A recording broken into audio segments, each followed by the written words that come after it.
On a typical day, Park Soo-ho was out for a walk and contemplating what present to buy for his brother.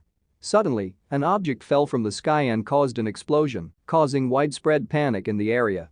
As he tried to flee, multiple beams of light descended upon the city, destroying buildings and injuring many people.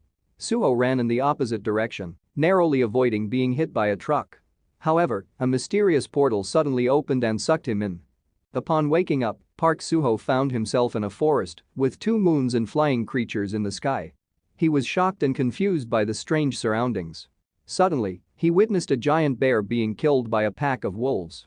He tells his story while the doctor listens to him and asked him how did he come back alive from there.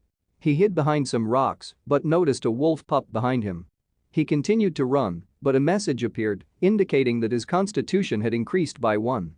He tripped and fell off a mountain while still trying to comprehend the message. He saw some fruits and attempted to eat them, but then noticed eyes in the grass and froze.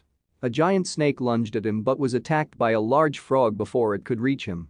After this, Park Soo-ho lost consciousness. On the 67th day of being stranded, he was sitting high up in the trees trying to evade the wolves that were waiting for him below, and he was looking for a safer place to stay. After being stranded for 1 year, he was picking a giant banana, and as he ate it, he noticed a wolf pup that had been following him. Suddenly, a giant gorilla attacked him from above. He managed to dodge the attack, but the gorilla fell from the tree, and unfortunately, the pup was injured in the fall. The gorilla then turned its attention to the pup. Soo-ho jumped on the gorilla's head and stabbed it in the eyes. The gorilla threw him off, injuring him severely. He reflected on his actions and realized that they were impulsive and reckless. The doctor questioned him about his behavior, and he explained that he couldn't always avoid territorial conflicts as it wouldn't solve anything. He acknowledged that there is a leader or ruler in every situation and that he couldn't avoid conflict forever. The gorilla charged at him, but the wolves came to his defense and attacked the gorilla. Soo-ho lost consciousness, thinking he was going to die, but the wolves didn't harm him. He surmised that the wolves must have thought that he had saved the pup. It turned out that the pup was the son of the Wolf King, the leader of the Crimson Wolves. In the second year of being stranded, the wolves had accepted him into their pack.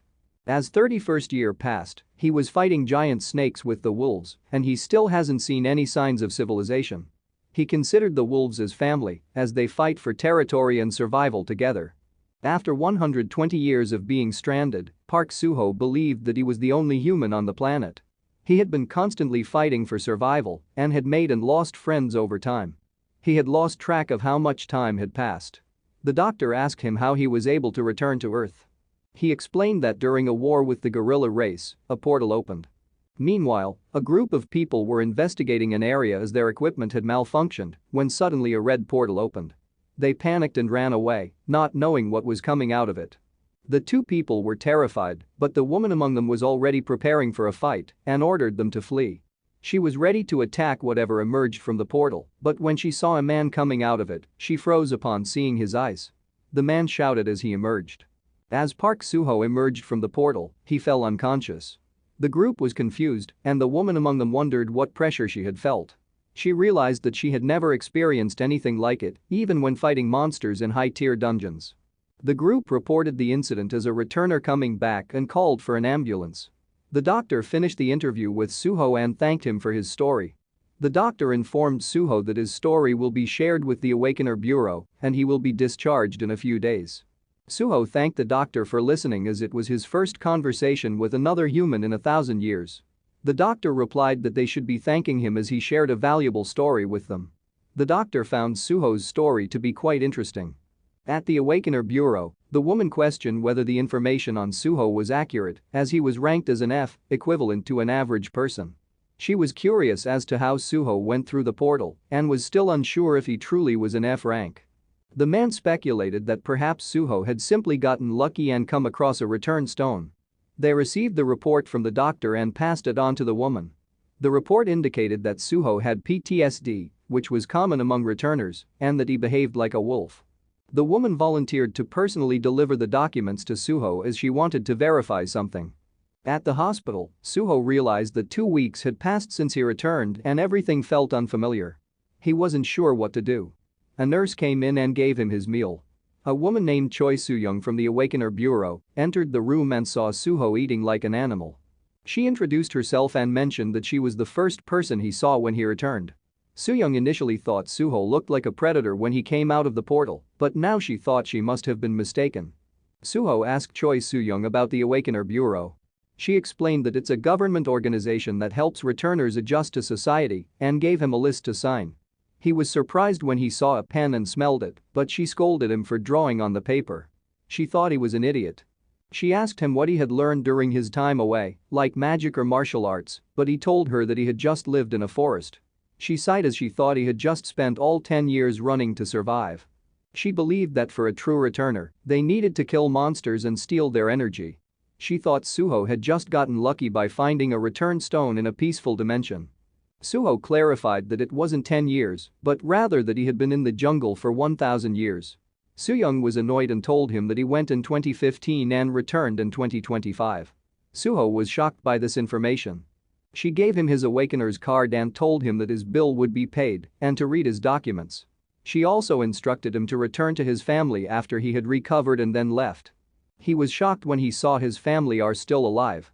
Suho accepted that all of his friends and family had already passed away after 1,000 years had passed, and that upon his return to Earth, he had also lost the forest family he spent 1,000 years with. Suho discovered that his parents had died the same day he entered the portal, but his brother Junho was still alive. He immediately asked the doctor to help him leave the hospital because of this. The doctor rejected his request, but Suho insisted that he wasn't asking for permission. The doctor agreed to help, but only on one condition. The doctor arranged for a taxi to take Suho and gave the driver instructions. The nurse asked the doctor why he was helping Suho, and the doctor replied that he wanted to hear more of Suho's story and also wanted someone to fix the door handle that was mangled. The nurse was confused about how the handle had been damaged. The doctor realized that it had been a while since he had met an irregular person like Suho. Suho saw a broadcast of two awakeners fighting on television. The driver exclaimed that if he were an awakener, he would quit and make money hunting in the fields. Suho asked about the hunting grounds in Seoul. The driver explained that 10 years ago, doors to other worlds opened around the world. It was called the Day of the Great Disaster. On a fateful day, Earth became connected to numerous other realms and was overrun by monstrous creatures, resulting in a loss of 10% of the global population. The military was unable to effectively combat the invaders. People who disappeared during the disasters are called awakeners. They were given mercenary licenses, giving them permission to hunt monsters. The awakeners formed guilds and make money by hunting fields or dungeons. Suho inquired about becoming a mercenary, to which the driver responded that he would have to first awaken and then pass the mercenary examination at the Awakener Bureau. Suho found the process to be too complex. Upon arriving at the designated location, as indicated by the driver, Suho made his way to the building.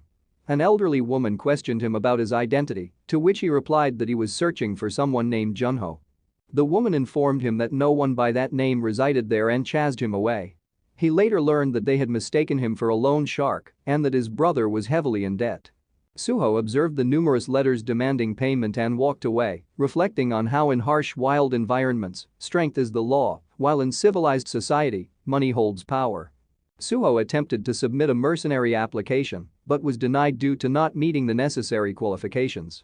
The staff informed him that he was lacking 4 Awakener points as an F rank. They suggested he attend an Awakener school or earn points through field experience and reapply later after awakening. Suho came across an advertisement for a goblin field in Suwon and headed there. Upon approaching the gate, the guards asked for his purpose. He responded that he was there to hunt. The guards then asked for his mercenary license, but Suho did not have one and was told that civilians are not permitted in the field. Suddenly, a car came out of nowhere and crashed because a goblin was attacking the passengers. The guards responded quickly and surrounded the vehicle. The goblin came out and the guards fired, killing it. They searched for Suho but thought he got scared and ran away. Suho entered the hunting ground and felt a sense of familiarity. He observed the area and wondered if all cities other than Seoul had been turned into ruins. As darkness arrived, he decided it was time to hunt. He felt that his body was a bit heavy as he jumped, ran, and climbed buildings. He thought it was an effect of returning and that he was weaker now. Suho stood on top of a building and surveyed his surroundings. He found a group of goblins surrounding a wounded white dog. The goblins were about to attack, so Suho intervened and stopped them. He smashed the first goblin's head and multiple error messages appeared. He was confused seeing the messages as he swiped them away. The other goblins attacked at the same time, but he easily defeated them. One goblin tried to run away, but Suho grabbed and threw it on the floor. A critical error message appeared. Then remembered that 100 years ago his body was trained to the limit and he barely got any stat increase alert. He wondered if the error was the reason his abilities weakened. A message appeared that he had gained access to the achievement shop. He thought if this was because he had awakened. Suho looked at his points and saw that he only had 7 points and could only buy bread and water. He saw the white dog lying there wounded and dying beside her pup. He approached it and understood that it was trying to tell him to take care of its pup. He gave the pup some food. He counted the goblins he killed and found that he got 7. He thought that he really needed a car. He buried the dog and when morning came, he decided it was time to leave. People were busy at the entrance, but they were shocked when they saw Suho carrying the goblins he had killed. The guard was shocked as he recognized Suho from earlier. At the office, the staff was tallying Suho's kills and heard about the blood crystals.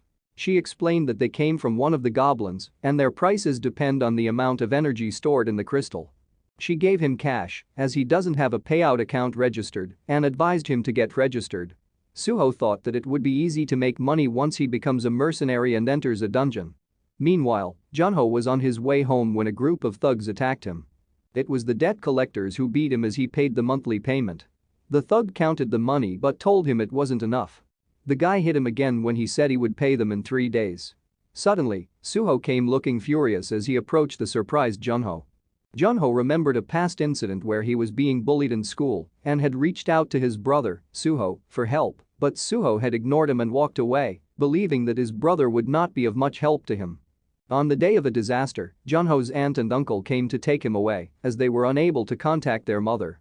As they were leaving, an explosion occurred, killing them both. Junho then saw that there were monsters outside and didn't care about what happened to his brother.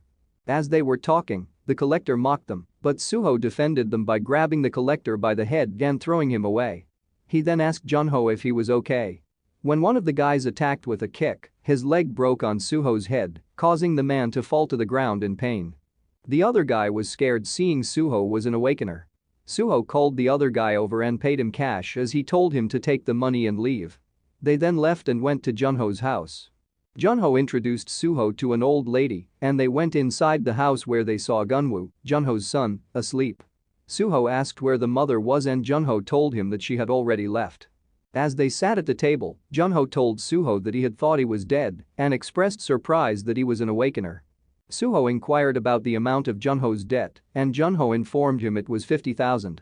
However, he reassured Suho that he can pay it off since he had secured a job at a logistics center where the pay was good.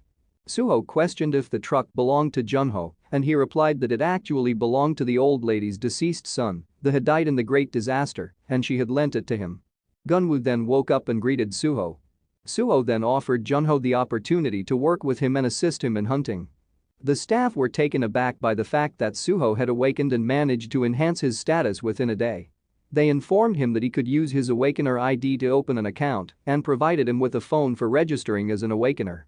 They reminded him to download the Awakener Bureau app as it would have information about exams and hunting. They then demonstrated to him how to access his status screen. Once he saw his stats, he was perplexed by the fact that some of his stats were too low. Suho located the nearest dungeon, the Namyangju Gate, and decided to go there. In the car, the 3 people in the back were nervous on entering the dungeon. The driver assured them that they can become part of the Shilla Guild's raiders if they cleared this mission. The other man was pissed as these people only relied on their connections to get here. One of the guard was worried seeing Suho enter alone without any equipment. The guard told him that it was fine as he recognized him as the one who killed 7 goblins in Gate 27 yesterday. The people in the car thought Suho was crazy. The man told the driver to hurry up and follow Suho, but when they turned the corner Suho was already gone. The other man thinks that he found something interesting. Meanwhile, Suho was running at full speed and realized he had become weakened and needed to train again. He heard sword clashing in the distance and decided to investigate. Upon arriving, he saw a group of people robbing 3 individuals. Suddenly, a large man appeared and one of the victims recognized him as Choi Gushik, a man with a high bounty on his head. Initially, Suho was going to walk away, but upon hearing the amount of the bounty, he changed his mind. The three individuals were terrified as Choi Gushik charged at them, but then Suho appeared, surprising everyone. Suho approached Gushik and told him he needed money. Gushik laughed and used his skill on Suho, rendering him unable to move. Gushik explained that by looking into his eyes for 5 seconds, he was able to paralyze him and then ordered his men to take care of Suho. Despite being paralyzed, Suho weakly punched Gushik, wondering if it was magic and finding it intriguing. Gushik used another skill called Bind to stop Suho's attack, then pulled out a knife with the intention of attacking. But Suho kneed him in the face and asked if he had anything better. Gushik attempted to use Bind again, but Suho punched him in the face and delivered multiple punches to his body before throwing him through a building, finding it uninteresting. Suho asked Gushik's men if they wanted to fight, but they surrendered. Suho instructed the individuals being robbed to tie them up. Suho asked the robbers how much their bounties were, but they denied having any and told him that Gushik was the only one with a bounty. Gushik cursed upon hearing this, calling them traitors. One of the people he saved told Suho that they were lying and that they were all criminals and likely had bounties on them. He advised Suho to hand them over to the authorities. Gushik offered to team up with Suho, but Suho knocked him unconscious by kicking him in the face. The people he saved offered to use their car to transport the criminals, and Suho put them all to sleep. Inside the car, the three people thanked Suho for saving them and told him about their skills, explaining that they had learned them from skill books. Suho found this interesting. The driver was confused as to why Suho didn't know about these things. Suho decided to learn a few skills, as he may need them in the future. Suho pointed out the portal as the driver confirms and that they intended to go there. Suho wanted to go, but he doesn't have his mercenary license yet. The driver was shocked hearing this and found it unbelievable for a rookie to defeat a seer anchor like Choi Gushik. The driver asked Suho's rank, he answered he was rank F, which surprised everyone. Suho then asked him a favor. Meanwhile, the people from the Shilla Guild emerged from a portal, one of them was injured, and the leader was furious thinking that licenses were being given away to weaklings. He said that people with money can easily become awakeners, all they need to do was deliver a killing blow to the monsters that the brokers have captured for them, then hire mercenaries to carry them through the dungeons, join a guild and go on missions. But the people with them suffer as these people are inexperienced in battle. The captain exclaimed that he doesn't like these kinds of people, but his subordinate calmed him down and invited him for a drink. The captain asked about the level 1 dungeon that was about to disappear, and one of the soldiers informed them that someone had handed over 10 ravagers to them, including the sea ranker, Choi Gushik. The captain was surprised and thought that some higher ranker must have done it. The soldier told him it was done by a newbie F ranker who didn't have a mercenary license. The soldier continued that the F ranker had just defeated Choi Gushik and broke his ribs and face. The captain remembered the man they had gone after earlier and asked the soldier where the F ranker had gone. The soldier replied that they had gone through a portal. The captain ran back and wanted to see for himself, he felt that he was onto something. The captain asked the operator which door Suho used. Meanwhile, Suho just entered a portal and was amazed that his clothes were fine. The guy with him explained that those clothes are made with materials found in dungeons and that they were expensive. The door closed behind them, and the guy with him explained that it will open once they clear the dungeon by killing the boss. Suho told the guy to wait as he jumped away. The guy was stunned seeing Suho's strength and thought he might set a record for clearing the dungeon, but then he remembered that Suho doesn't have a search skill and worried that he wouldn't be able to find the door location, resulting in them being trapped inside as he chased after him. Suho attacked a group of goblins and took away the blood crystals and made raising his level a priority. The guy saw the bodies of the goblins and was surprised he used track to find Suho. Suho was checking his stats and saw that he has 102 achievement points and can buy 2 skills with it. He chose the Tame Beast skill. Suddenly a group of goblins attacked him from behind, but he easily defeated them, which gave him more achievement points. A critical error message appeared and saw his stats increase. He bought the other skill, Summon a Tree Spirit, and tested it out. He ordered the fairy to look for the remaining goblins, and he found out that the spirit sends the information it sees to him. He also bought the track and search skills with his remaining points. He heard something and headed to that direction as he saw a goblin was attacking his companion. The guy asked for his help as Suho jumped in, pushing the goblin back. Before the goblin can attack, Suho rushed in and attacks, sending it crashing to the walls. He delivers the finishing blow as he levels up and got 120 achievement points. Suho's companion was surprised to see how easily the boss was killed. Suho confirmed if the doors will be opening, and his companion answered that they should be.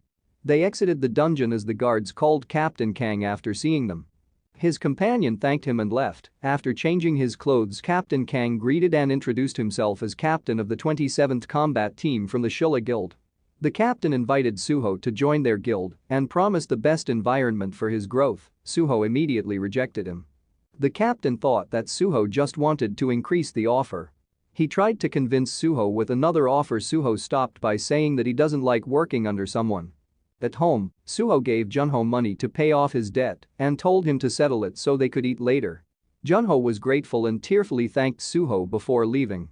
Meanwhile, Suho noticed that he could name the pup and he chose the name Baekdu. Then he looked at the pup's stats. After some time, Junho came home and Suho and Gunwoo welcomed him, but they were shocked to see that Junho was injured and covered in blood. He collapsed to the ground and they ran to him in concern. In the loan shark's office, they were discussing something when they heard a commotion outside. Suddenly, the door opened and one of the men tried to speak, but he was pulled away.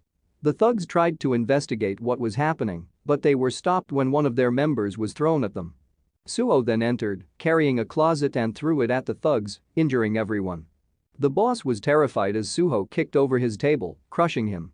Suho asked if he was Kim Jing-soo, and Jing-soo confirmed it. Suho then laid an envelope on the table and told Jing-soo that he would pay off Junho's debt. Jing-soo tried to threaten Suho, but he was slapped multiple times by Suho while being told why they had to beat up Junho and that they just needed to take the money. The boss begged for mercy and Suho asked him if he would settle the debt or be slapped to death. The boss chose to settle and the group knelt in front of Suho, announcing that Junho's debt was now cleared. Suho told them that he didn't want to see them again. After Suho left, the boss was furious and began planning his revenge. Suho visited Junho at the hospital and found he was recovering well. Junho reminded him about his mercenary exam tomorrow and told him that it will be nice if he passed and joined a big guild. Suho thought it was impossible to work under someone as he was the king of the forest. Suho told him that he will be making his own guild. At the Awakener's bureau, Soo-young was getting scolded by her superior for not performing her job properly. She was then assigned to be one of the supervisors of the mercenary exam and was told not to reject everyone as she left the room in anger. At the exam location, one guy was streaming while he waited for the exams to start. Then the guy noticed Suho standing beside him and Suho asked who he was talking to earlier. The guy was annoyed, but Suho found him funny. The head supervisor greeted everyone and introduced himself and the 21 supervisors. Every examinee was hoping to be assigned to a good supervisor, with many specifically hoping to avoid the one known as the witch, who had failed half of the applicants assigned to her. The examinees were assigned to supervisors based on the number given to them and were told to line up in front of their designated supervisor. The guy earlier named Han Ding-soo and Park Suho were both assigned to supervisor number 15. Suho was surprised when he saw that Soo-young was their supervisor, as she also noticed him. After, they were told to go to their waiting room. Ding-soo lost hope as he thought he was going home early. Suho asked him why he was gloomy. Ding-soo told him why, explaining that their supervisor was called the witch because she fails applicants if she has a bad day. Suho told Ding-soo that it's not the supervisor's fault and that it's because he was unprepared for the exam. Ding-soo was angry as he glared at Suho, but Suho invited him to solve the problem like men and fight. Ding-soo stood up and told Suho to follow him. Meanwhile, Ding-soo and Suho were in a ring while the other examinees watched. Ding-soo showed off his boxing abilities with the intention of teaching Suho a lesson. However, Suho found it amusing. Ding-soo attempted to attack but was stopped by Soo-young's arrival. She instructed everyone to return to the waiting room. Ding-soo attempted to explain himself, but she silenced him and stated that she only needed one person to take the blame and that it would be the loser. She encouraged them to fight. Ding-soo asked Suho not to hold a grudge against him, but Suho apologized for what was about to transpire. Ding-soo attacked, but Suho countered and knocked him out. Soo-young was shocked and had thought that Suho was the source of her discomfort since she saw him come out of the portal. Suho interrupted her thoughts and asked if she also wanted to fight him, but only under the condition that if he won, she wouldn't disqualify Ding-soo. Soo-young thought Suho was insane and entered the ring. She asked if he was an irregular, but Suho was confused by the term. She promised to explain it to him if he survived the fight. She swung a punch at Suho, but he dodged and blocked her next attacks. As they continued to fight, she told Suho that if he won, she would grant him one wish in addition to his original request. She threw a kick and suspected that Suho was keeping something hidden. Suho was impressed with her strength and praised it. She continued to attack, but Suho was able to dodge them. She then began throwing punches and kicks, which Suho countered with a punch. However, she used a shield to block it, but the shield shattered and pushed her back. Suho charged at her, enjoying the fight. She believed that Suho was an irregular, and when he was close to her, she raised her hand and surrendered. Suho was confused, but she explained that the space was too small for her to use her full abilities and suggested they continue the fight at another time. She asked him what he wanted. Suho inquired if there were many strong women like her on Earth. She replied that there were not many. He then suggested that they make babies together. She slapped him in response and left, calling him crazy. He considered leaving himself as he felt he had lost the fight and blamed Suho for getting him disqualified. Suho explained that he was not disqualified. In an office, a man was surprised to see Soo-young's loss as he had been watching the fight on camera. Ding-soo was confused and Suho explained to him that he had asked Soo-young to overlook his disqualification. Ding-soo then wondered why Soo-young had slapped him and thought it was his fault. He cried and referred to Suho as his big brother.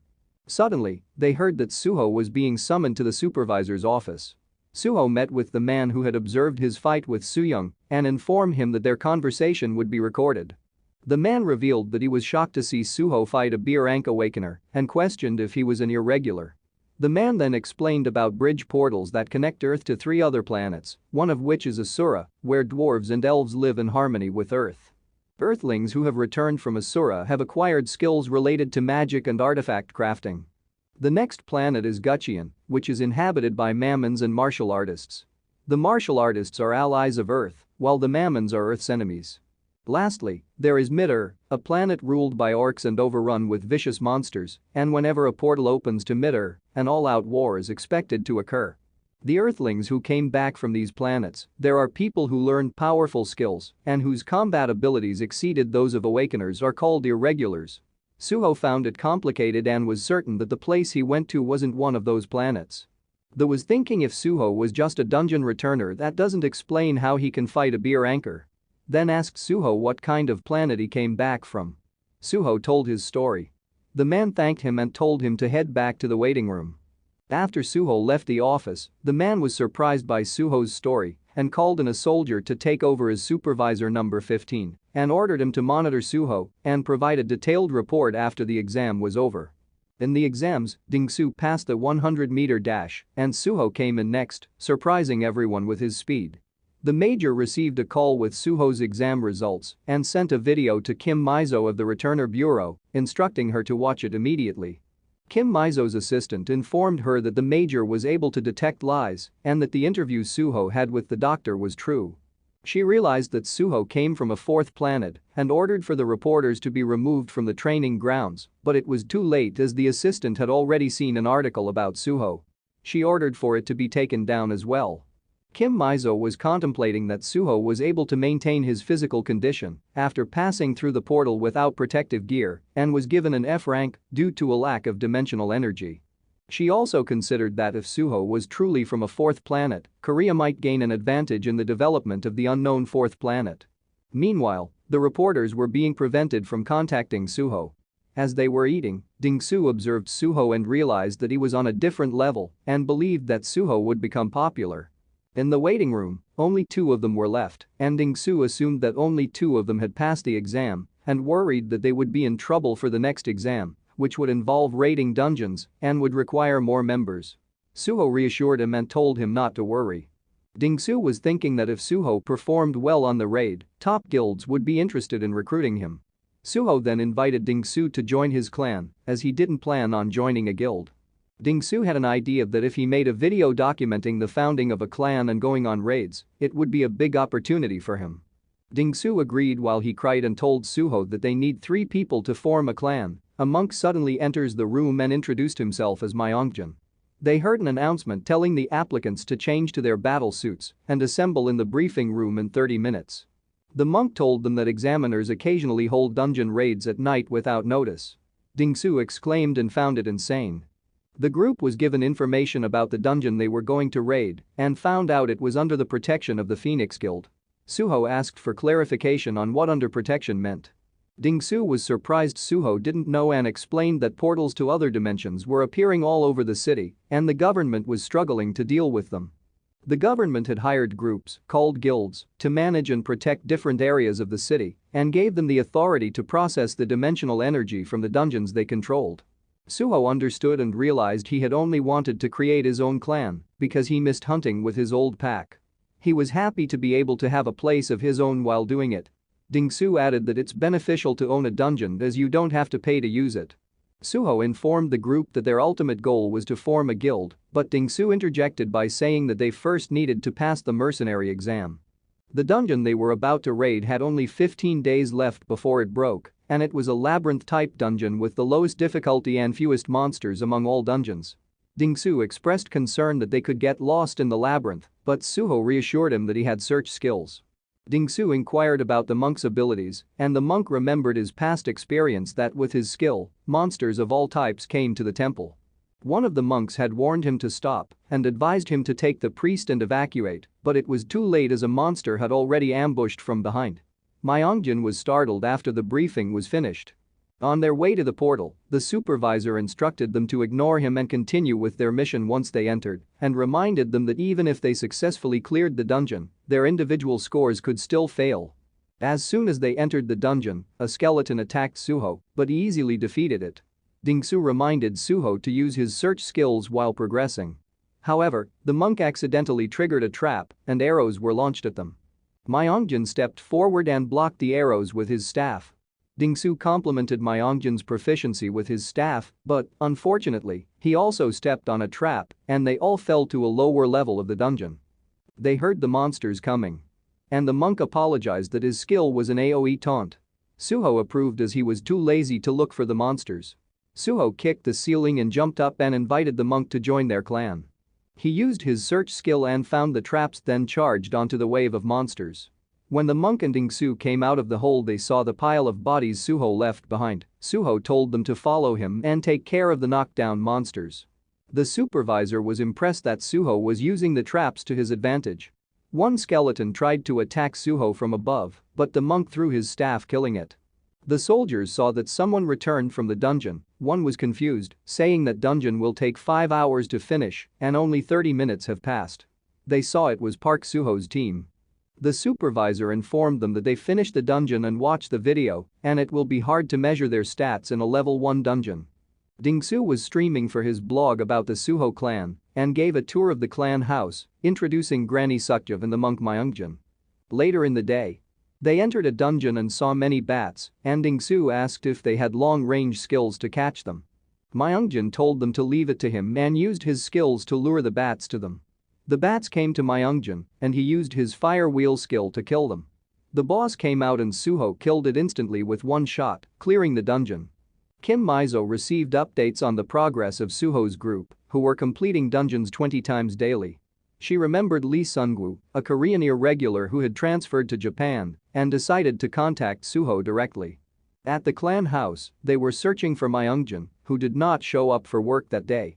Junho reassured Suho that it was okay to take a break and informed them that the team had qualified to advance to a higher level and had earned enough money to enter level 2 dungeons.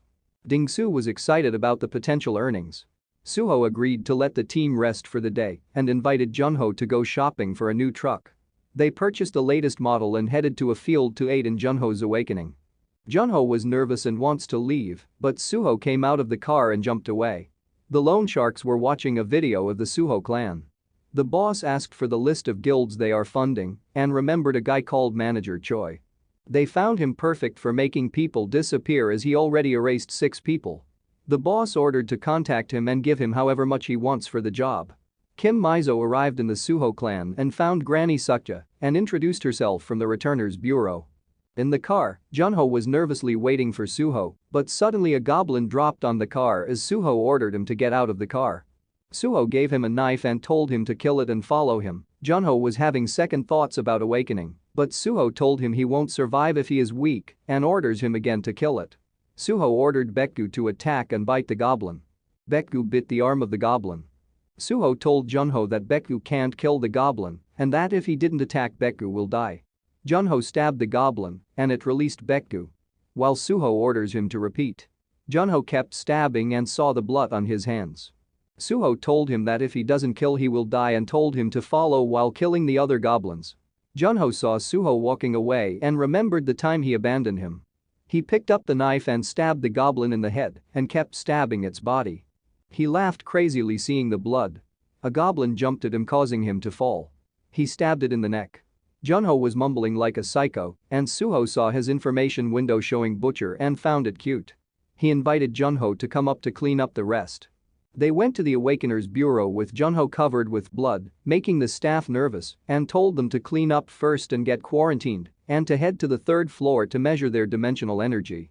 Suho explained to Junho that his dimensional energy needs to be more than 100 to be registered as an F-rank Awakener and be qualified to take the mercenary exam. Junho's measurement was 111 was told to go to the ability manifestation room. Suho went next, but he saw multiple eyes observing him. He stood up in shock. The doctor compliments him and said that he will reach year rank soon. Suho asked who made the machine. Junho received his certificate of awakening and Suho congratulated him. Suho asked if Junho felt anything strange during the examination and Junho replied no. Suho asked about Junho's awakened skill, which is called decapitation. On the way out, they saw Sooyoung with her squad and Suho attempted to apologize but she stopped him and said she didn't want to see him again, then left. Sooyoung's squad laughed, thinking Suho had been dumped. Kim Mizo was speaking with Granny when Suho arrived. She introduced herself and stated that she had come to present him with a contract. She explained about the human coordinate and how Suho had returned through a red portal. She told him that the conditions were met for success, as the return of a returner is the signal for success. Kim Mizo also informed Suho that the portal would open again, acting as a bridge for coming and going. Suho asked where and Kim Mizo directed him to the coordinate. Suho thought that he might have the chance to meet his wolf friends again. Kim Mizo explained that the bureau suspects that the planet Suho came from is the fourth new planet. If this is true, Korea would be the only country with a bridge portal to that planet, which may appear in 99 days. Suho asked what they wanted from him, and Kim Mizo said that they want him to stay in the country until the portal appears, and they don't want him to become another Lee Sung-woo. Suho asked who that was, and Kim Mizo explained that Lee Sung-woo is the current rank 1 Akita hero, who is originally Korean, but he escaped from government facility during the early days of disaster. The Japanese government approached him and he moved to Japan. Now, the 9,000 planet gates in Tokyo are because of him. She also mentioned that if the portal opens while he is abroad, it would cause a significant loss for Korea. Suho understands the situation and asked what he will get in return. Kim Mizo replied by asking what he wants. Suho stated that he wants the promotion of the Suho Guild and exclusive territory for the guild. Ding-soo, who was listening, was shocked. Kim Mizo asked if he has any more requests and asked him to write them in detail. Suho asked how to know if a portal is about to open, and she replied that they will dispatch an agent of the bureau, a specialized agent in dimensional energy cracks. Meanwhile, Sooyoung is angry as she remembers Suho's face while kicking and punching the heavy bag, while saying she should have sent Suho to jail for harassment. Kim Mizo arrived and told her to go on a dispatch. Sooyoung was unhappy when she was assigned her mission and expressed her frustration to Mizo. Mizo explained that they cannot allow a portal to open in a populated area and instructed Sooyoung to take Suho and leave the area immediately if she detects any signs of a dimensional crack. And to stay close to him at all times. Ding-soo was pleased as their guild passed the evaluation and was now able to enter level 2 dungeons. Junho suggested that it would be best to continue focusing on level 1 dungeons as they were still short on personnel. Suho decided to earn money by completing the level 1 dungeon and leveling up through skill books. Myungjin arrived and they set off for the dungeon together. At the entrance, they ran into Jeshik, who was on a different team. Suho asked why, but Jeshik didn't respond and instead told them he had to go, saying goodbye before rejoining his party. As Suho and his team entered the dungeon, a man observed them from a distance. Jeshik felt uneasy as he couldn't bring himself to tell Suho that his clan had been disbanded and that 2 of his clanmates had left under the guise of needing medical treatment. The collapse of a clan is common when its core members are gone. Level 0 clans are often formed and dissolved easily, and the high stress levels caused by the work environment often led members to quit working as mercenaries. Meanwhile, Sooyoung was on her way to Suho's group after receiving the location from Mizo. Inside the dungeon, Myungjin used his new skill, Dragon Charge, to kill multiple monsters, while Junho was causing a massacre among the monsters. Dingsu warned Junho about a monster attacking him from behind, which Junho easily killed while smiling. Suho was pleased with how well his group was performing. On Jeshik's side, his team was in a state of panic and had accidentally injured him with a skill. Jeshik watched as his team was being eaten by monsters, feeling envious of Suho's group and believing they would not let him join their team. After exiting the dungeon, Suho's team was greeted by a man named Myungwoo, who introduced himself as a member of the BDG guild. Dingsu was surprised because it was a level 5 guild in Area 4 and the owner of the portal they had just completed. The guild was ranked 20th in the country. Myungwoo told them that they were in the same area and offered them a small gift, which was a free entrance to one of their level 2 dungeons. Dingsu was happy, as it would have cost them a lot of money to enter a level 2 dungeon. Junho was hesitant and suggested that they should prepare first before going to a level 2 dungeon. Myungwoo reassured them that they would provide them with strategy notes and equipment as a gift. Suho told his group to go to the level 1 dungeon to improve their teamwork and that he would go to the level 2 dungeon alone for efficiency. Myungwoo smiled upon hearing this and the group agreed. Before Suho entered the level 2 dungeon, he offered Myungwoo a drink when he came out. Myungwoo agreed and urged Suho to hurry. After Suho entered the dungeon, Sooyoung arrived and asked Myungwoo where Suho was. She then quickly ran towards the portal and entered it. Inside the dungeon, Suho was surveying the area when Sooyoung appeared and told him not to look as her clothes were destroyed by the portal. She used her bracelet to summon a new outfit but noticed Suho watching her. She called him a pervert, but Suho reminded her that she had also seen him naked when he came out of the portal, making them even. Suho then asked why she was there. She replied that she had been sent as his guardian. Suho was surprised, thinking they would send a more competent person.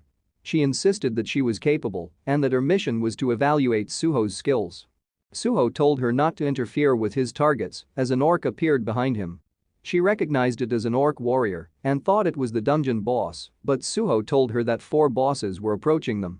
She was skeptical because they were in a level 2 dungeon. Suho explained that this was not a level 2 dungeon based on what he felt upon entering the portal and questioned her capabilities. She made an excuse as Suho charged towards the enemy, warning her not to touch his prey. Suho knocked down the orc and grabbed its axe, delivering the killing blow. Another orc appeared and Suho threw the axe, hitting it in the head and killing it instantly. One of the orcs was unaware as Suho dropped down on it. Outside, Myungwoo was requesting payment and expressing doubt that Suho would be able to come out of the dungeon alive. Meanwhile, Suho killed an orc by crushing its head, saying that it didn't matter what level the dungeon was, he would just have to kill them all, as another orc charged towards him. Suho evaded the orc's attack and delivered a kick to its head, sending it flying. He received achievement points and handed his bag to Sooyoung, telling her to help him collect the blood crystals from the orcs. She thought that Suho had only F-rank experience, but she observed no hesitation in his hunting routine and thought he was a psychopath.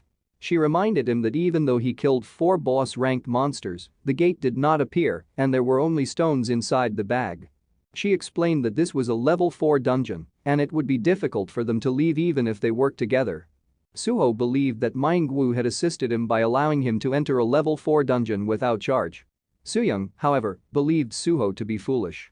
As an orc attacked her, she realized she had left her sword outside.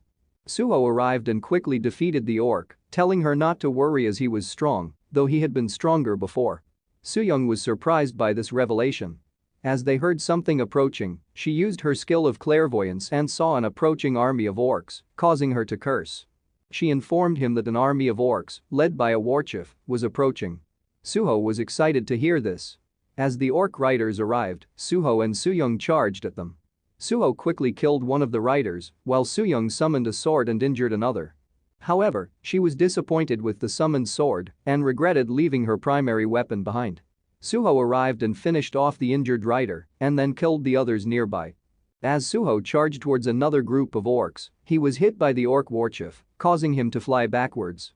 He quickly regained his footing and attacked the warchief, managing to stab it, but it was not enough to kill it.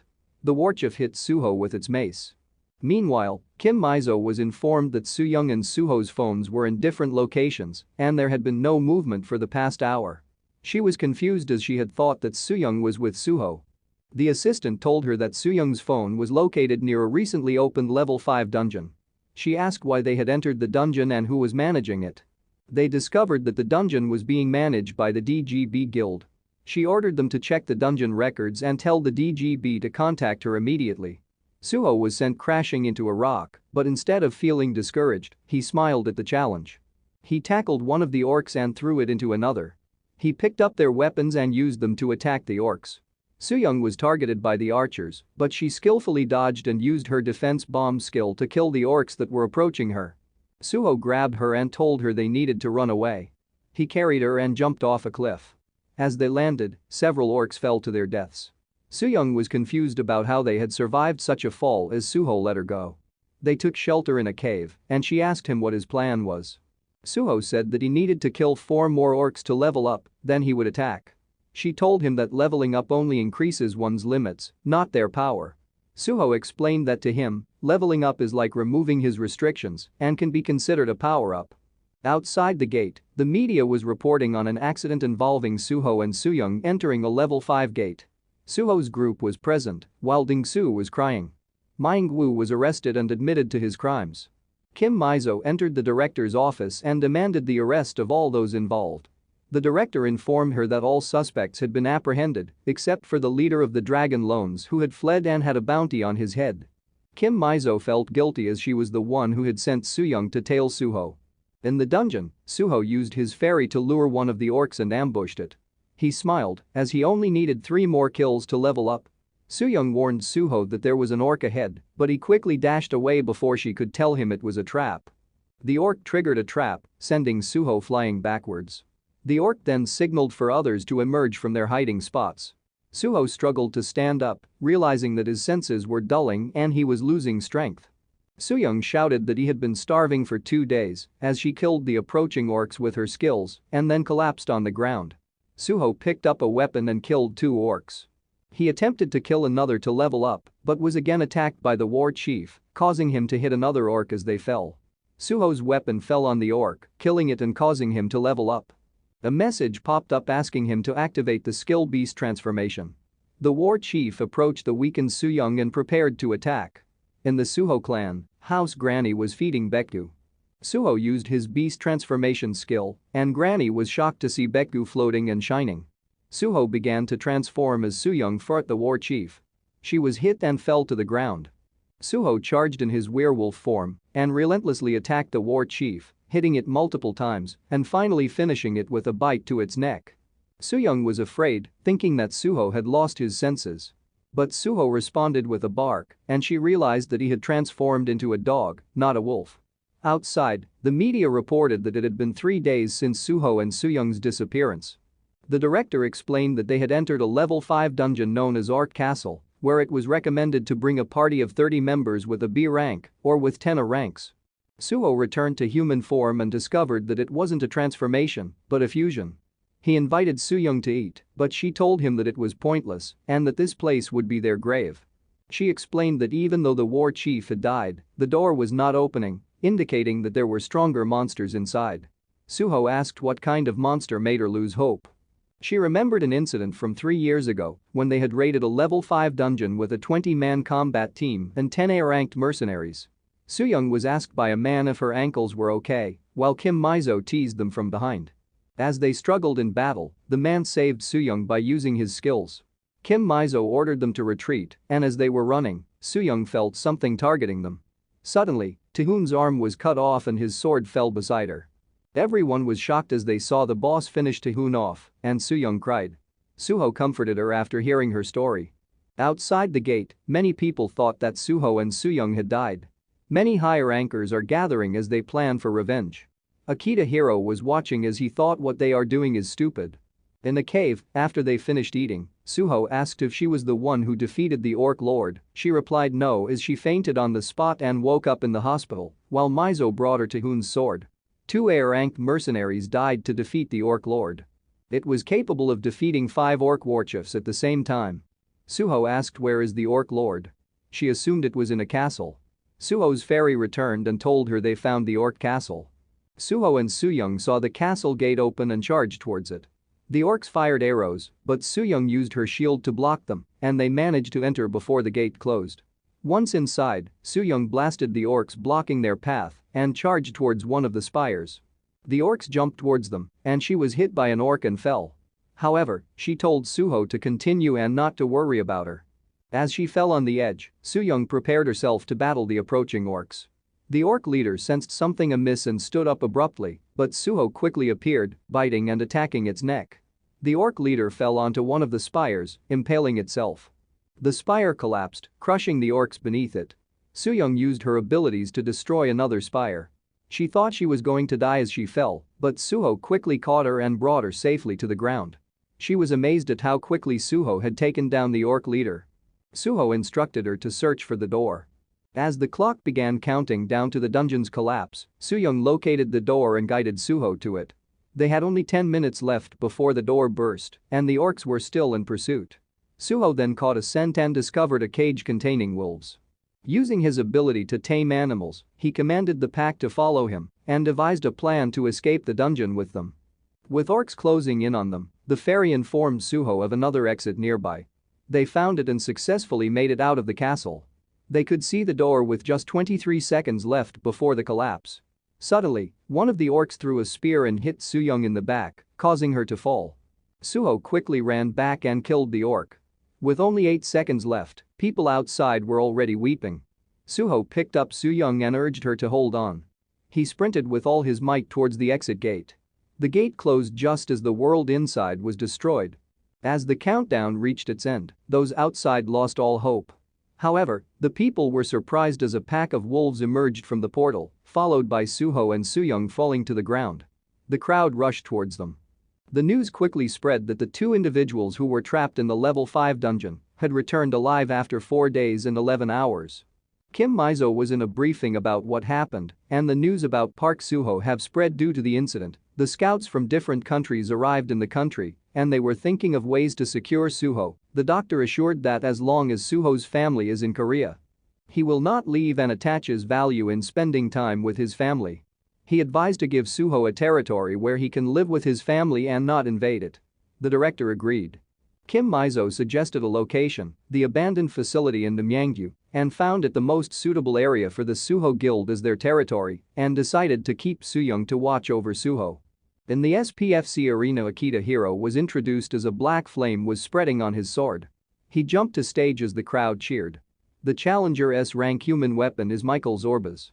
Zorbas entered the stage and immediately attacked with a punch, destroying the area, but Hero dodged. Zorbas followed with a monogatling wild shot, while Hero evades his attacks. Hero then counterattacks, putting Zorbas on the defensive and taking his own sword and swinging, but Hero easily dodges his attacks. Hero attacked Zorbas multiple times, but Zorbas didn't notice it. Zorbas then caught Hero with his chains. Binding him, Zorbas tried to attack, but Hero told him that he was already dead. Zorbas suddenly fall down, blood pouring everywhere. The medics came in but failed to rescue Zorbas. A woman welcomed Hero into his office, and he explained that Zorbas will be one of the 7 villains in the future, which is why he killed him. She then informed him about the person that got trapped in a level 5 dungeon had succeeded in getting out, and that he may be the second coming of Lee Sung-woo in Korea. Even the Department of Defense is interested in him. Hero was curious and asked who was it. She replied that it was Park Suho. Hero can't remember him. She then said that he was druid and returner from a 4th planet. Hero thought that it will not happen. He was in his 25th regression and repeated the same events over and over for 500 years. As a result, he remembers all the Awakener who will make a name for themselves in the future and a general outline of major events that will happen, but Park Suho is not on that list. He doubts that Suho was a returner from a 4th planet, stating that history may change a little based on his actions. Such as one of the 7 villains who will show his evil in 10 years suddenly dying, and Akiko who should have died 2 years ago still safe and alive. But the major events, like the time when a level 7 dungeon appeared or when the planet was connected to the 4th planet, have never changed, and that is 5 years from now. A new planet won't appear before then. Hero was asked by Akiko to bring Suho to their side, but he replied to wait. He knows the apocalypse is near, and cities that once sheltered survivors are falling to monster invasions from dungeon breaches. The heroes among the evacuees chose Japan as their last hope for survival, so Hiro decided to build his base there, despite being labeled a traitor. He believes that by securing the dungeons and attracting talented individuals, Japan will become the best place for survivors. Upon arriving in Japan, refugees see Lee Sung-woo waiting for them, who hopes to be seen as a hero rather than a traitor by the Korean survivors. Hiro smiled at the thought. Hiro believes that Suho's actions are just for appearance and says they can bring him over after the apocalypse starts. Kim Mizo visits Soo-young in the hospital and asks about a rumored man who visits her every night, suspecting it to be Suho. Soo-young avoids the question and asks about the food. At the CIA headquarters, a man is shocked at the news of Hiro killing Zorbas, and his assistant speculates that Hiro may reach SSS rank. They are also observing Suho and notice he frequently visits the same location and appears to be talking to pigeons. The man at the CIA headquarters instructs his assistant to bring Suho to their site at all costs. The assistant informs him that agents have been sent to Korea, but the airways are unstable. On the plane, passengers see a young wyvern flying nearby, and the agents wonder if a wyvern dungeon has burst. They plan to contact HQ upon landing, but an adult wyvern suddenly breathes fire, causing the plane to crash. A news report states that a group of wyverns escaped during a dungeon break 2 days prior. Suho and his group arrive at their new headquarters. Soo-young complains about a ghost in the house and expresses her concern to Kim Mizo. Kim Mizo tells Suho they will renovate the house, but Suho thinks it's fine and wants to move in right away. Soo-young asks him if he's crazy, but Kim Mizo intervenes and discusses establishing territorial boundaries. Kim Mizo explains that Suho can choose the amount of land he will manage. Suho summons his spirits, and when Kim Mizo questions what he's doing, Soo-young informs her that he's setting territorial boundaries. The tree spirits grow trees that form a wall around their territory, astonishing everyone with its size. Suho states it covers a radius of 1 kilometer with the house at the center. Kim Mizo says everything within the territory will belong to the Suho Guild. Suho asks why they are being so accommodating when he only needs to stay in the country for a few months. Kim Mizo replies that the bureau treats Suho like family. Suho is pleased. Kim Mizo hands him a contract to sign, but Soo-young advises him to read it thoroughly before signing, before Kim Mizo pulls her away.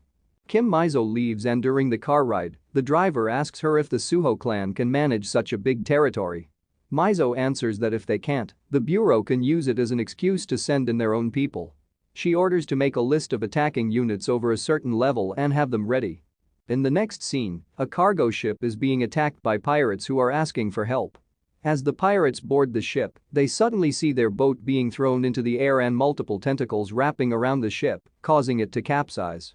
One of the crew members sees a shark-like monster swallowing him, and a group of monsters are shown surrounding the sea. The rescue team arrives but finds no sign of the ship, and the tentacles attack them. Meanwhile, Suho was giving names to his wolves. He realized that if they had more dimensional energy than him, he could potentially lose his sanity during fusion. Soo-young showed up and Suho asked her to join him on a walk. He transformed and offered her a ride. Reporters were outside, waiting for updates on the Suho clan when Ding-soo and Junho passed by. Ding-soo noticed that his channel was receiving donations from various countries and pondered whether to inform Suho. The two of them saw Suho and Soo-young and challenged them to a race, but Soo-young suddenly sensed a dimensional crack within a 200-meter radius. Soo-young remembered her previous conversation with Suho, in which she asked about the type of planet he visited. He replied that it was an animal kingdom filled with hostile creatures with dimensional energy levels above 700. Soo-young was taken aback by this information. The planet was a place where battles for territory and survival never ceased until death, and to lead a group, one had to be at least U rank. Even when Suho became king, he had to face challenges for hundreds of years. Soo-young realized that if a bridge portal connected the planet and allowed unrestricted travel in both directions, it would turn into a war zone as they fought against hostile beings from another world with S-rank dimensional energy. She was puzzled when she discovered that Suho couldn't control the animals on that planet, even though he was its king. Suho explained that he is no longer the same person as he was before, and that the animals may kill him if they saw how weak he had become. Soo-young advised Suho to flee to the northeastern field as far from the city center as possible. Ding-soo and Junho followed them as the space started to distort. Soo-young contacted Kim Mizo and informed her that the portal was about to form. An artillery brigade was quickly assembled near Suho's location. However, Suho soon realized that it was not the planet he had been on before, but just an ordinary portal door. Soo-young asked how he could be sure without using any equipment. Suho explained that he was certain as it felt different from the portal he had previously passed through. Soo-young remembered that the dimensional energy of the teleportation portal Suho went through was higher than that of a portal bridge. Reporters observed a signal of a dimensional crack as the Awakener's bureau arrived. The detection team approached Suho's group and began setting up measuring devices. They found that it was a level 4 dungeon, which relieved Kim Mizo and Soo-young. Soo-young informed Mizo of Suho's plan to check it out. Mizo informed the director, who was upset about the investment already made. Mizo suggested sending a detection team member with video memory to accompany them to determine if the dungeon is where Suho is from. The director believes that if a dungeon portal appears near someone who has just returned, then they are a dungeon returner. Mizo argues that Suho being an irregular is valuable in itself. The detection team discovered that the dungeon would collapse in 50 days, and Soo-young advised Mizo to recall the military unit. Suho was intrigued by the measuring device and found out it was costly, but the bureau offered to permanently lend it to them as a gift. Suho wondered why they were giving him such valuable items and was reassured that even though he was not a returner from another planet, the Korean bureau would never treat him unfairly. The bureau acknowledged that many nations are reaching out to Suho and reminded him that they consider him part of their family. The man claimed he was a national treasure, but Suho told him that he had not received messages from other countries. Ding-soo approached Suho and informed him that the competition for him was intense overseas and that messages were being sent to him since they couldn't directly contact Suho. Suho asked how much they were offering, and Ding-soo replied that it was over 5 billion won. Suho warned Ding-soo that they shouldn't become slaves to money and that talking to someone is more valuable than 5 billion won. Ding-soo agreed and said he would at least show Suho the offers but warned that the countries might try to harm him if he didn't. Suho told Ding-soo to tell them he ignored their offers. Suho's group was about to enter the portal, but an agent asked them to wait for the combat team. Suho declined, allowing only 2 people to accompany them. The agent expressed concern about their small group, but Soo-young reassured him to record everything properly. Baekgu also joined them. Upon entering the portal, Suho felt a sense of familiarity. Soo-young stopped them and warned that 3 monsters were ahead. The group prepared for battle, with Junho stepping forward, causing the agent to fear him. As Junho passed Suho, Suho put him to sleep and instructed Ding-soo to wake him up and administer a sedative. Soo-young explained to the agent that Junho has an illness that causes him to go insane every time he wields a blade. Suho commanded everyone to stand back as the lizardman appeared and everyone prepared themselves. Suho attacked, and the agent began recording. He swiftly defeated the 2 lizardmen with a slash and the third with a stab, leaving the agent in awe of Suho's swift movements. Suho tasked Junho and Ding-soo to gather the loot from the corpses and warned them that he will be sending them enemies. He ordered Baekgu to bring more foes for them to face. The agent was concerned about the possibility of hundreds of enemies approaching.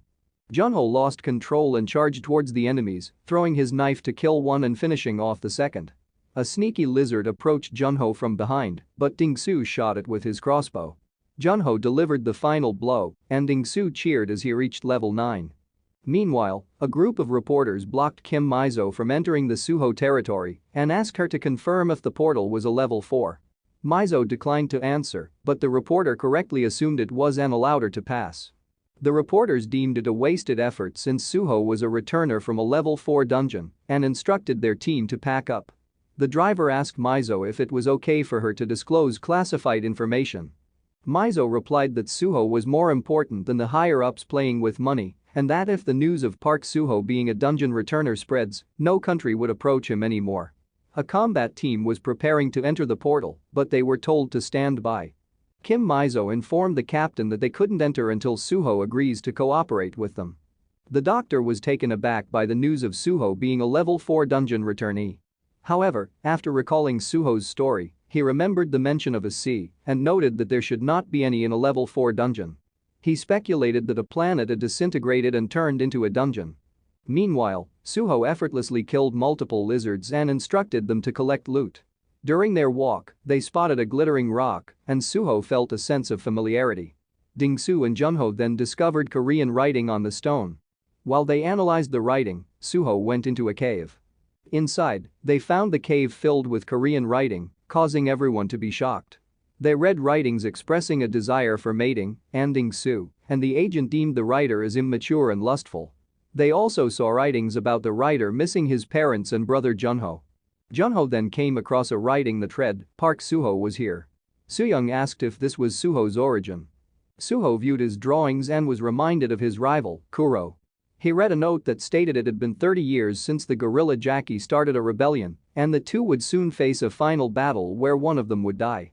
Ding-su found many incomplete knives, which were of comparable quality to an artifact.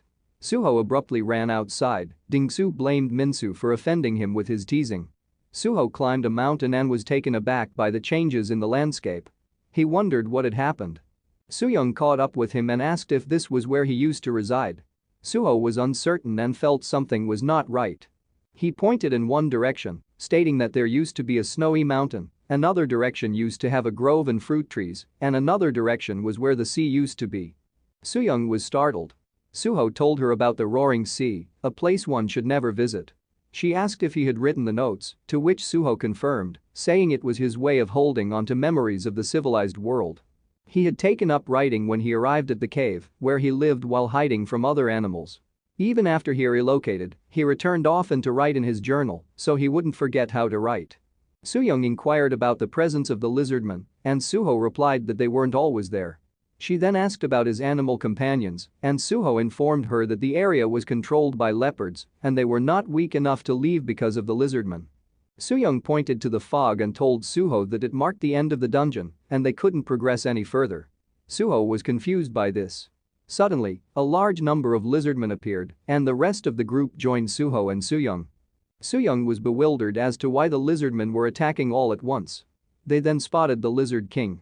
Suho recognized the skull the king was wearing and warned Soo-young to stay with the others before jumping towards the enemies. Meanwhile, Granny was feeding a pigeon when it suddenly lit up, surprising her.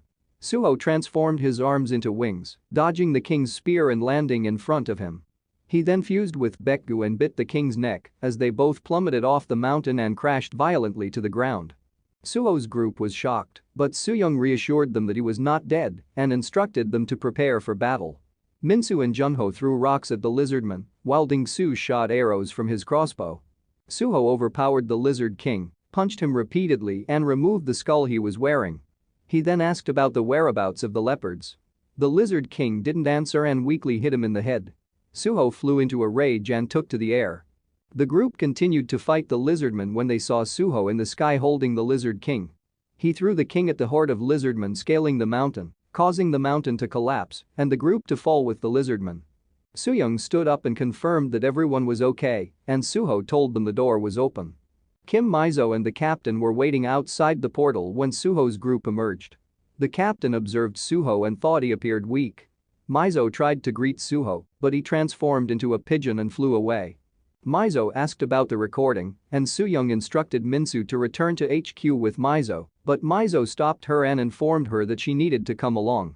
The mission to observe Suho was over, and she was being sent to support the northern Daegu border. Soo-young was taken aback.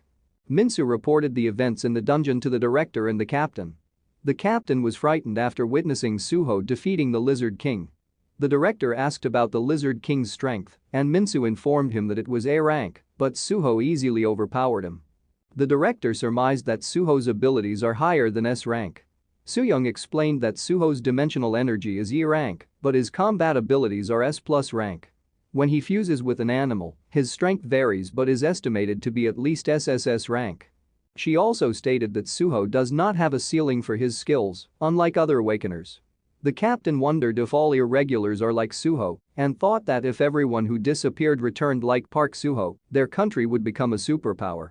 Meanwhile, Myungjin was leading a group of children to a shed with farm equipment, unaware that they were being watched. Soo-young and her group set off for the Daegu border, where the soldiers reported that conditions were not good. Soo-young checked her phone while Suho slept, unaware of her call. Ding-su was surprised to see a large donation despite Suho's reveal as a level 4 dungeon returnee, as Junho asked about Myungjin's whereabouts. Suho dreamed of reuniting with friends, but instead encountered a swarm of lizardmen. He thought of his Red Wolf family, past battles, and wondered where his friends had gone, speculating they may have teleported due to fear of the lizards. Suho came down to eat, and at the table, he asked about Sooyoung, calling her Blondie, but Ding-soo realized that Suho doesn't know Sooyoung's name. Shocking Junho and Ding-soo told him that her name was Choi Sooyoung. Junho told them that Sooyoung was dispatched to the country and said that she contacted him because Suho wasn't answering his phone. Junho also told them they needed to recruit more members to man the measuring device and for when the portal burst as they can't handle it with their current numbers. Suho asked about Myeongjin, and Junho remembered the location of the elders and orphans in Seoul. Ding-soo tried calling Myeongjin, but he didn't answer. Meanwhile, Sooyoung's group reached the Necroville Red Zone and was told to turn off their communication devices. Sooyoung sighed and turned off her phone, while Suho saw her missed calls and tried calling back but couldn't reach her. Kim Mizo and the captain came to see Suho, and Mizo told him they wanted to learn the secret behind his abilities in the dungeon. Suho insisted that it just requires hard training for 1,000 years. The captain was angry, accusing Suho of being selfish, and demanded he help the country in its crisis. The captain explained that the frequency of level 6 dungeons was increasing, the time limit until they broke was shortening, and the number of infected people had surged, putting pressure on the city due to food and manpower shortages. The captain continued, saying that people with strong abilities like Suho were desperately needed. Suho asked about the infected people, and Mizo explained that after a cataclysmic change, an unknown virus spread among those living in the fields. The first infected person was a man named Bill, found in North America. The infected, called Necrovilles, are neither alive nor dead and indiscriminately attack and infect others. Mizo showed Suho where the Necroville Red Zones were located and warned that if their numbers increased, it would become more difficult to transport via land routes and prevent dungeons from occurring in the fields. She thinks it's an alien virus that entered through a portal and spreads fast, making it hard for them to handle with their current resources. In exchange for allowing inspection and hunting in the dungeon, they will give Suho 2 gifts: upgrading his guild level to 5 and a territory near his current one. She asks if he can protect the east of Seoul from danger. After the disaster, people are moving to safer areas due to necrovilles and dungeon breaches, but big cities are full. Suho asks if he should move to Gyeonggi-do and take in refugees. She says that people gathering can help rebuild the city by developing commercial districts and clearing farmland. If Suho's guild proves their ability to manage the territory, they'll earn huge profits. She suggested using mobile modular houses in the commercial district in case of a portal break, as a long break time would bring great profits to the guild. Suho thanked her and asked about North Korea's situation. The captain informed him that their command system was severely damaged at the start of the disaster, causing the survivors to move around aimlessly as they can't manage dungeons systematically and breaches occur everywhere, and said it was only a matter of time before they flee to the south. Suho accepted and signed the contract after verifying that the 100-day residency requirement had been lifted. He asked to meet the inventor of the dimensional energy measuring device and to locate Myeongjin's phone, as he wasn't answering. She agreed. Jaeshik was waiting in line for an interview at the Shilla Guild mercenary recruitment. The Shilla Guild is a highly sought-after mercenary group established by the largest conglomerate in Korea, Shilla Corporation. The recruitment opens only twice a year and has a tough application process, but successful candidates receive extensive support. Despite the difficulties, Jaeshik applied with high hopes and was surprised to pass the initial stage. This recognition of his skills came after 3 years of working for smaller clans and as a freelance mercenary. Jaeshik was anxious as he was aware that only 10 out of 50 who passed the preliminary round would be selected after the interview. Despite recognizing that this was a rare chance, he received a shocking message. In the interview room, the interviewer expressed disappointment in the mediocre candidates, but the captain was drawn to Jaeshik's resume and decided to hire him.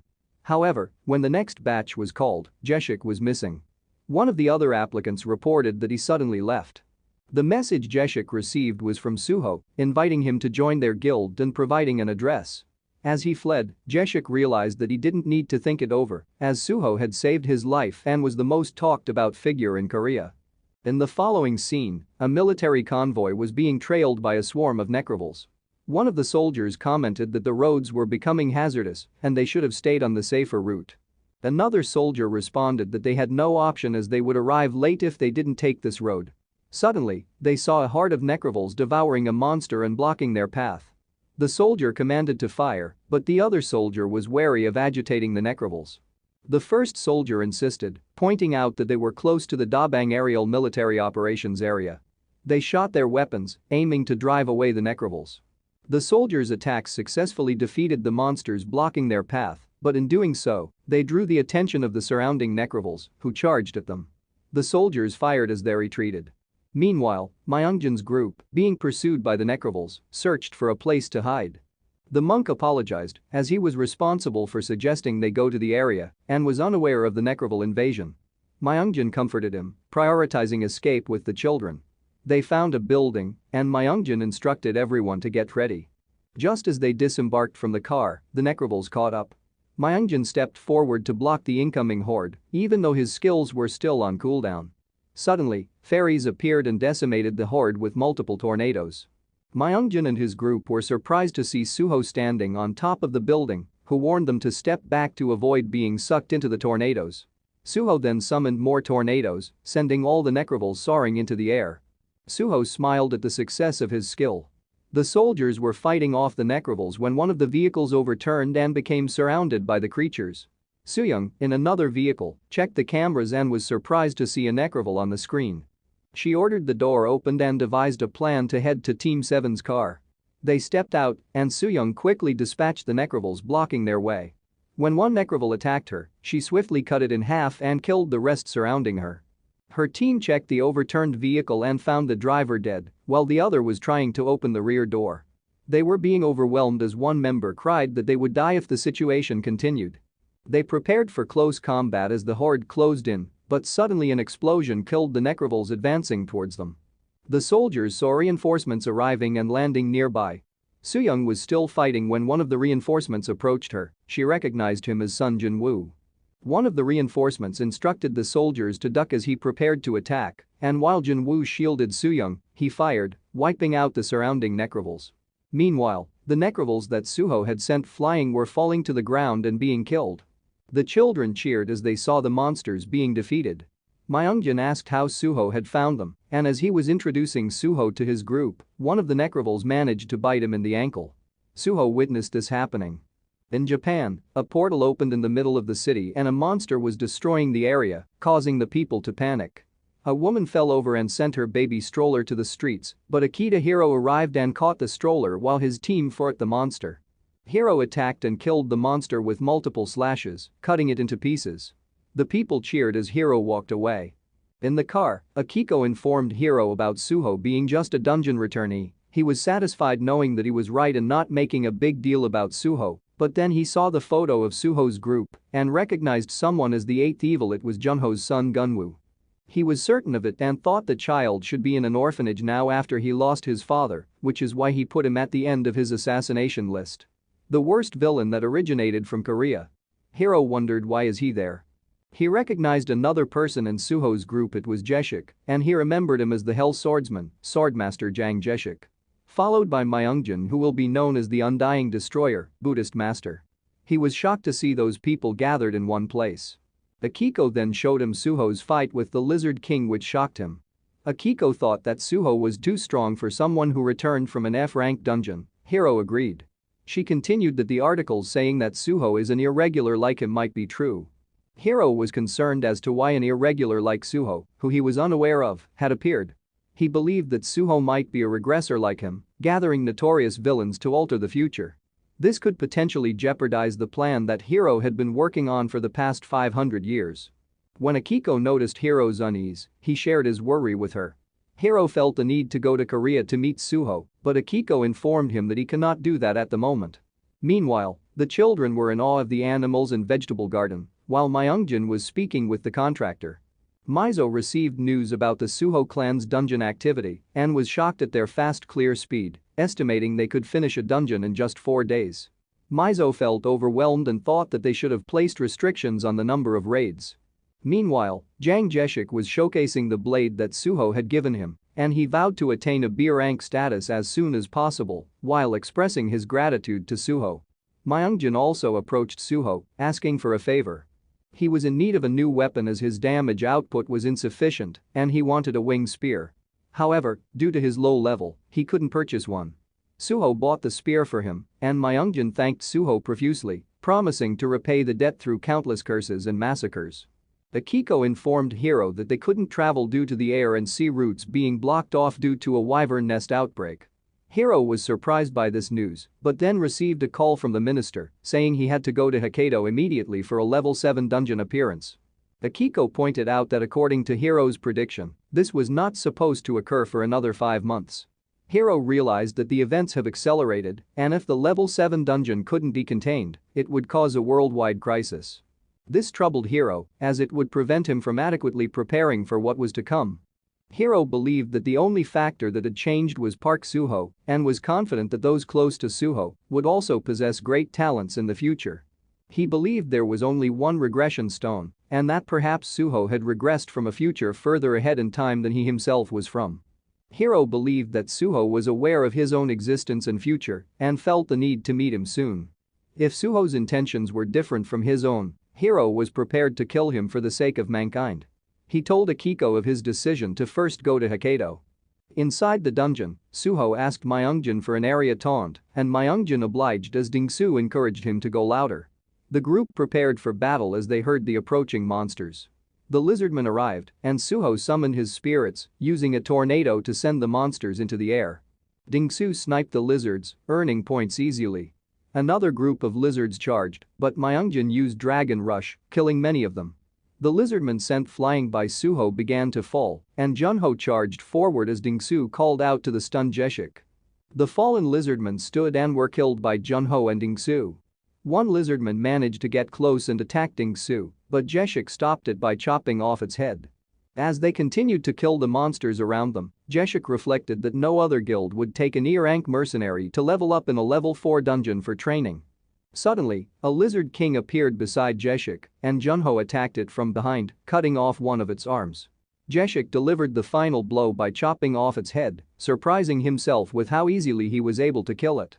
Dingsu felt regret as they had to leave behind the blood crystal, as they needed to exit the dungeon because the boss was dead. Jeshik apologized, and they all ran towards the exit. As they were running, Myungjin felt pain from a bite from the necroval. The captain's team was investigating the dungeon and found nothing unusual, so they moved on to the next area. The base camp informed them that lizard spearmen were approaching, and the captain ordered 2 of his members to handle it. He asked for the location of the Lizard King. At the base camp, one of the agents spotted something, but then saw the Lizard King above them. The captain's group saw the explosion and received a report that the base camp had been breached by the enemy and was now under attack. The captain quickly ran to the base camp, defeated the lizard men blocking their path, and instructed everyone to retreat back to the base. At the same time, Jinwoo informed Sooyoung that they received Insos while en route to Gyeongbuk. Sooyoung told Jinwoo that they were scheduled to meet with the CDC. Jinwoo informed her that there had been 2 level 5 dungeon breaches in the field and the entire CDC was on the move. He offered to escort them until they could meet up with the 2nd Armored Brigade. Suddenly, one of the helicopters was hit by a fireball from a monster. The soldier informed Kim Mizo that the video was sent by a member of the special force with a video recording skill to the CDC. Kim Mizo was incensed at the person who put everyone in danger by driving through a necroval red zone and threatened to kill them herself if they returned alive. She tried calling Sooyoung, but there was no answer.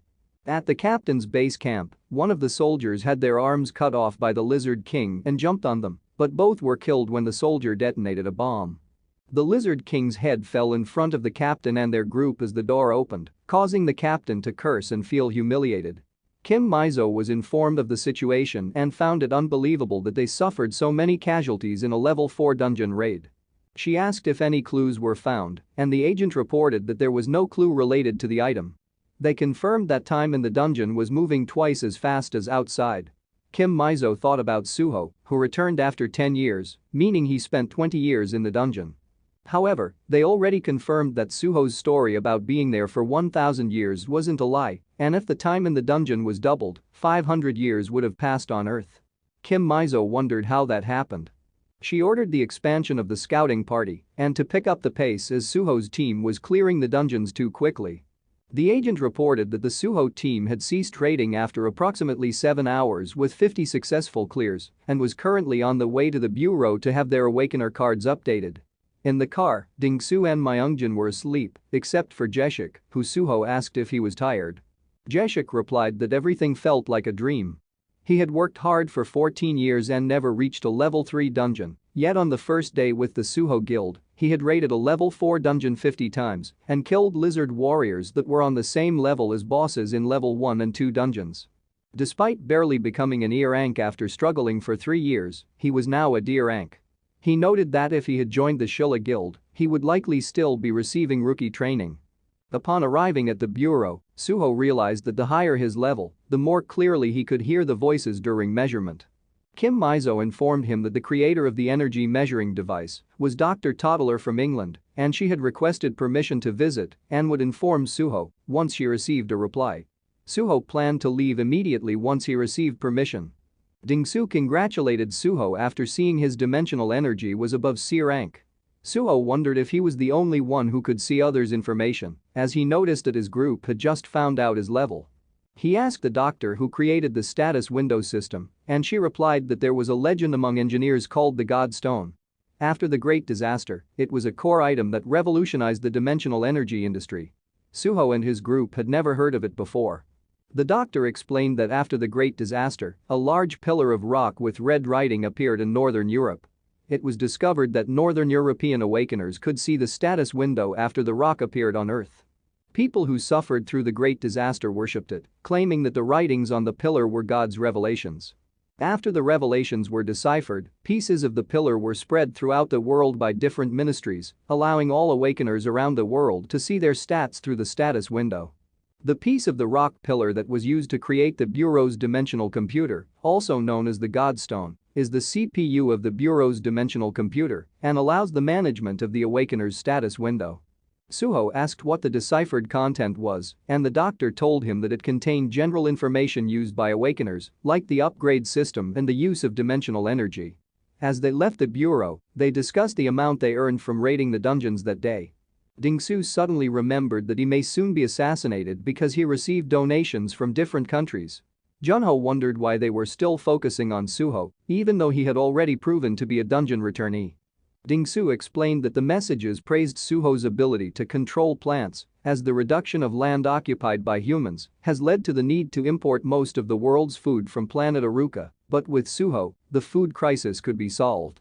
Suho asked why Dingsu would be assassinated, and Dingsu said it was because he was given money to talk to Suho but wasn't delivering, and they feared if Suho didn't show up in 2 days, they would kill Dingsu. Suho asked what he needed to do, and Dingsu said he needed to deliver a message directly to the sponsors through a video right now. Suho agreed, and they recorded the message quickly so they could eat. Dingsu set it up and introduced Suho, who then said, "I am not going," before standing up and leaving. Dingsu immediately received a message from an organization in Japan asking to visit Suho for a serious conversation. Suho said it was fine for them to come, and Junho asked which country had sent the message. Dingsu assumed it was from Japan. In the meantime, the director of the DGB was notified of Suho's actions and the possibility of him entering the same dungeon where a previous incident occurred. The director was considering using a famous person to attract Suho to their side. The chairman called the director and questioned his actions, instructing him to return immediately. The director reassured the chairman that he was doing something beneficial for their group and intended to recruit Park Suho. The chairman reprimanded him, saying that the general manager had already been sent. The celebrity, Sanji, contacted the director expressing interest in meeting Park Suho. The director informed her that he was on his way to pick her up. While a group of armed individuals were searching for someone in a field, they noticed a man using a drone and ordered him not to move. Upon discovering the man was surrounded by goblins, the group chose to save him. The man shot one of the goblins, then ran away as the others pursued him, but tripped and dropped his gun. Just as a goblin was about to attack the fallen man, it was shot down by the armed group. The group then introduced themselves as the X-team of DGB and instructed the man to surrender.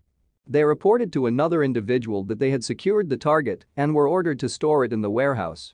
Meanwhile, the director was angry with his assistant for not holding on to Suho until he arrived. The assistant explained that Suho had ignored him and entered the dungeon. The director asked how long it took for Suho to come out last time and was informed it took 4 days, 11 hours, and 27 minutes for 2 people to emerge. The director was frustrated as he believed they had to wait 8 days for Suho's return. In the dungeon, Suho stood atop a pile of dead orcs. He checked his status window and found he needed 3 more points to open the beast farm. However, he sensed that there was one more orc that was still alive, so he used tracking and found the orc. Suho dashed to the orc and delivered the final blow, earning 23 achievement points. He opened the beast farm and chose a location for it. The information about the beast farm was displayed, and Suho saw there was one hybrid and believed it to be Bekku. Another group of orcs charged at Suho, and a message prompted him to input a summoning command. After some thought, Suho summoned all his wolves, intent on filling his beast farm to capacity. The director received a call informing him that Suho had already emerged from the dungeon, which the director found unbelievable as Suho had only entered a few hours prior. The assistant continued, saying that Suho had gone back in and come out a second time after only 2 hours. The director still had his doubts and called Sanji. Meanwhile, inside the dungeon, Suho continued to fight the orcs. A barrage of arrows was shot in their direction, and Suho ordered his wolves to retreat. Some of the arrows hit the orcs, but his wolves retreated safely. Suho transformed wings on his back as the orcs shot arrows at him, flew inside the castle, and used a tornado to block the orcs. The orc lord jumped down in front of Suho and merged with one of the wolves. Suho attacked the orc lord, hitting it in the face and knocking it down, then lifted the orc lord into the air with a tornado. Suho followed and delivered a kick that sent the orc crashing back to the ground. He then dropped down violently and finished it off. Suho ran to the wolf pen and used his taming skill, then sent the wolves to the beast farm. After emerging from the portal, Suho felt the side effects from merging and realized that if he entered one more time, he could fill all 100 spots in the beast farm. However, Sanji approached him. As Sanji approached Suho, the media was already buzzing with rumors of their supposed relationship. The director was thrilled to hear that Sanji had made contact with Suho and rushed to his location. Upon arriving, he found Sanji crying and asked where Suho was. She told him that Suho had left after a drink and said he didn't like her because she was weak. Enraged, she stood up and decided to awaken. The director and his assistant were talking when they saw Suho emerge from the dungeon. The director ran over to try and introduce himself, but Suho quickly returned to the dungeon, causing the director to become angry. However, he was stopped by Chief Secretary Chien. The director was told to rest while the secretary took over.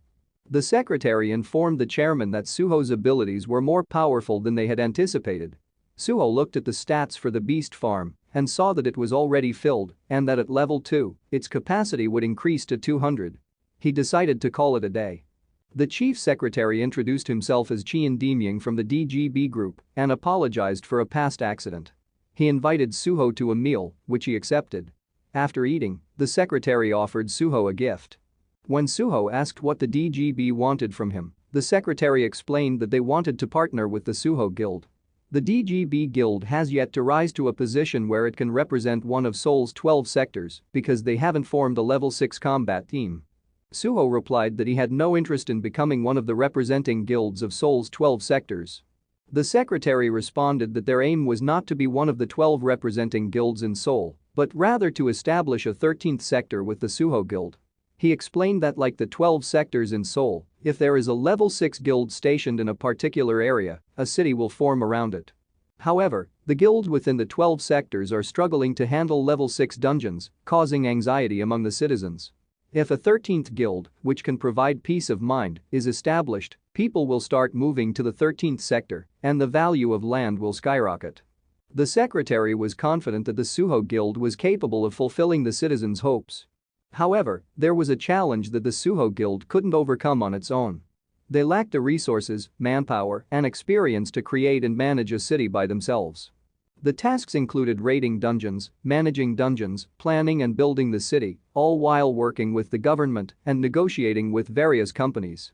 Suho understood that DGB had the financial and experiential resources but not the strength, and they wanted to partner with the Suho Guild to lend their power. The secretary saw an opportunity to invest in the Suho Guild and asked if they could accomplish it with just their current members. He assured Suho that DGB would be the best partner for the Suho Guild.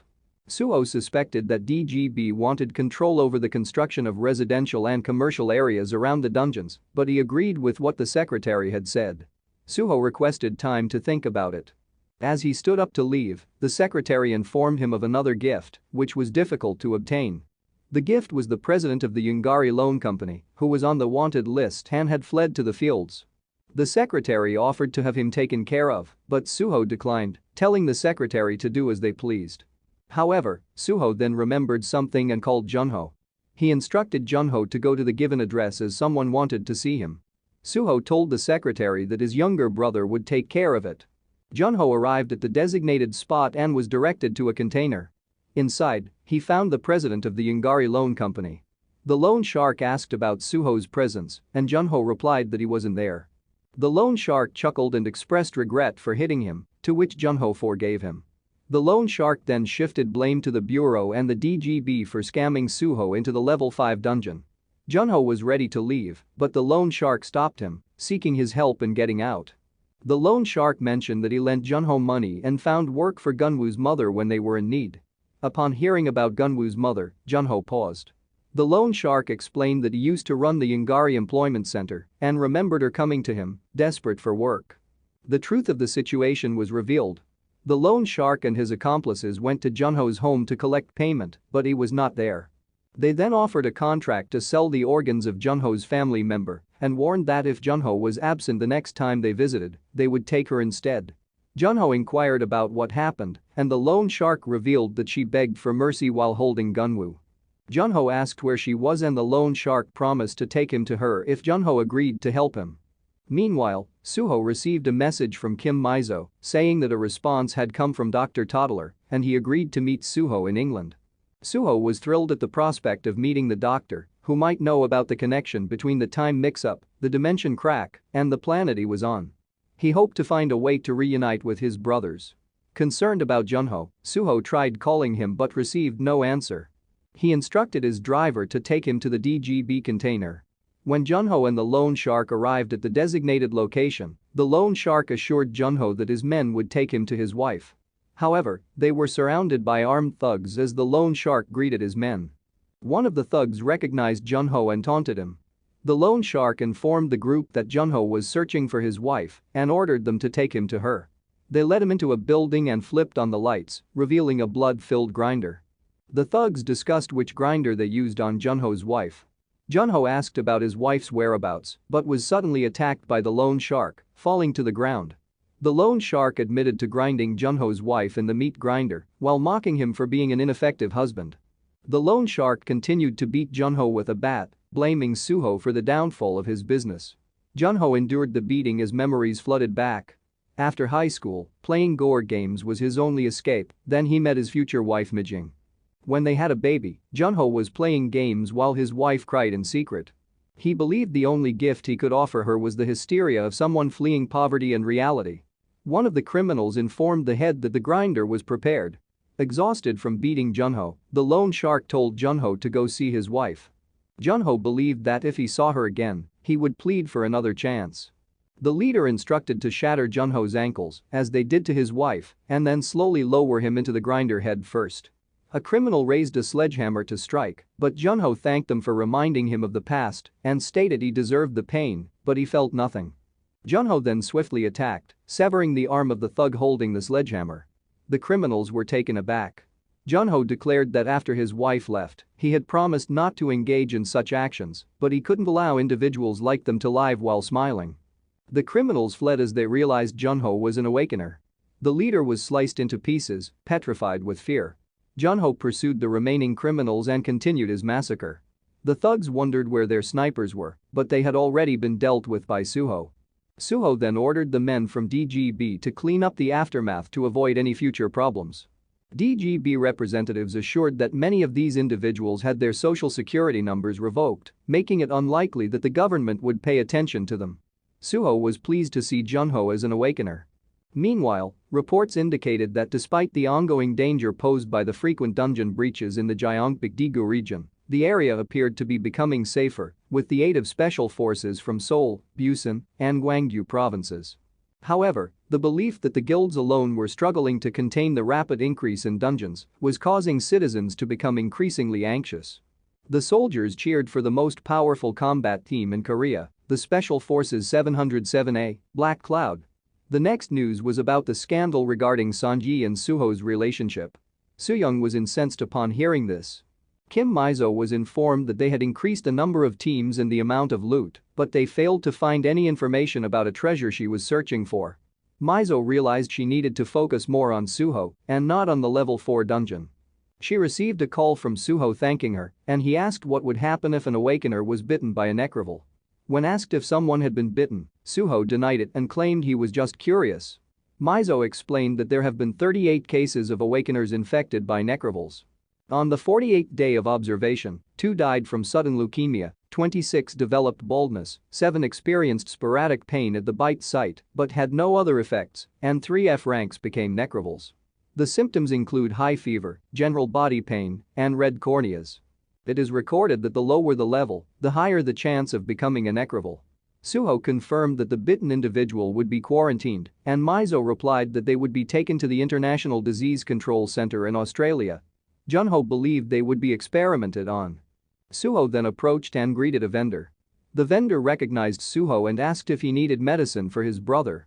Suho replied that it was not for his brother, but for someone who had been bitten on the leg by a person with the disease. He asked if the vendor had any medicine that might work and mentioned that the previous medicine he got from the vendor had been effective. The vendor thought for a moment, then handed him the medicine and provided instructions on how to use it. Suho bought 10 tins and thanked the man.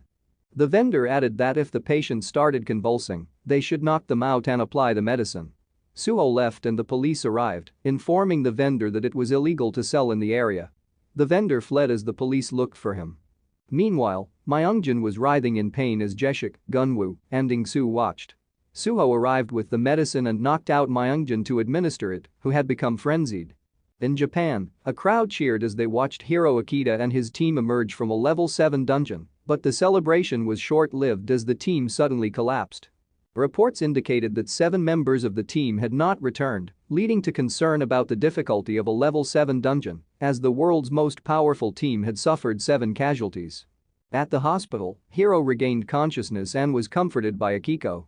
She informed him that Suho had invited Mr. Daigo, second in command of the Supernatural Bureau, which is responsible for national defense and holds a higher prestige than the Awakener Federation.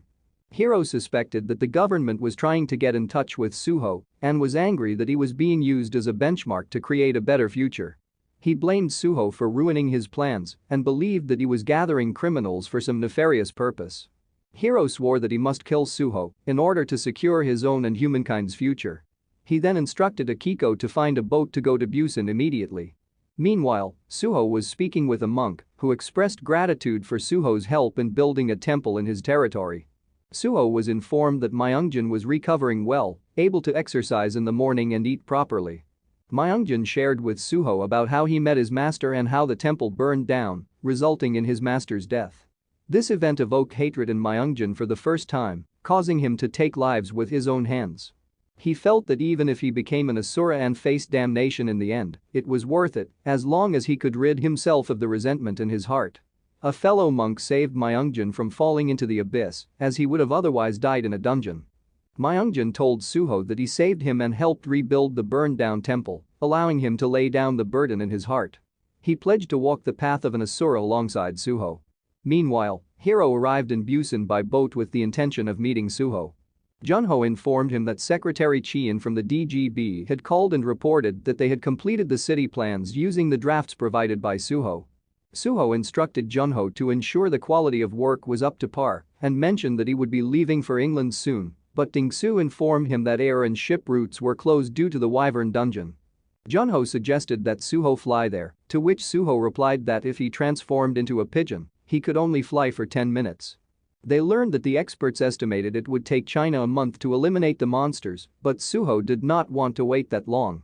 Dingsu proposed finding an awakened golden eagle and taming it, and according to a video, there was a large golden eagle north of the DMZ. Meanwhile, Sungwoo and Akiko were traveling to Seoul.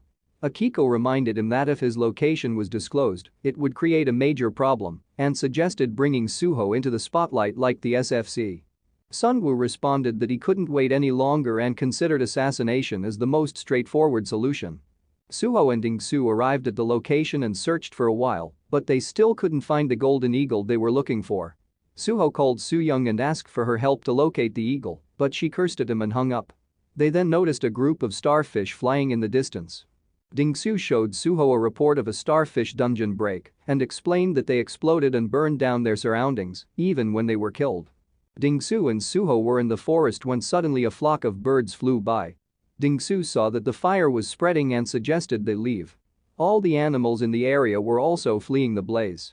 They spotted a golden eagle flying with the birds, and Suho was thrilled as he had tamed it. Later, a news report came out about the wildfire in Gangwon-do and stated it was extinguished by a local updraft caused by the starfish. Dingsu knew this was false and uploaded a video showing a boar charging through the fire and using a tornado to put it out. He edited out the part where Suho passed out after using his white area skills. Dingsu was then contacted by Jeshik and Junho to go on a level 2 dungeon raid. Before leaving, he uploaded a clip of Suho transforming into an eagle and flying to England. Akiko discovered a video that Suho left for London and told Sungwoo about it. Upon watching the video, Sungwoo believed that Suho was purposely avoiding him and was defensive towards him. He resolved to confront Suho before he completed his preparations, using provocation as a means to do so. While flying, Suho realized he couldn't increase his speed.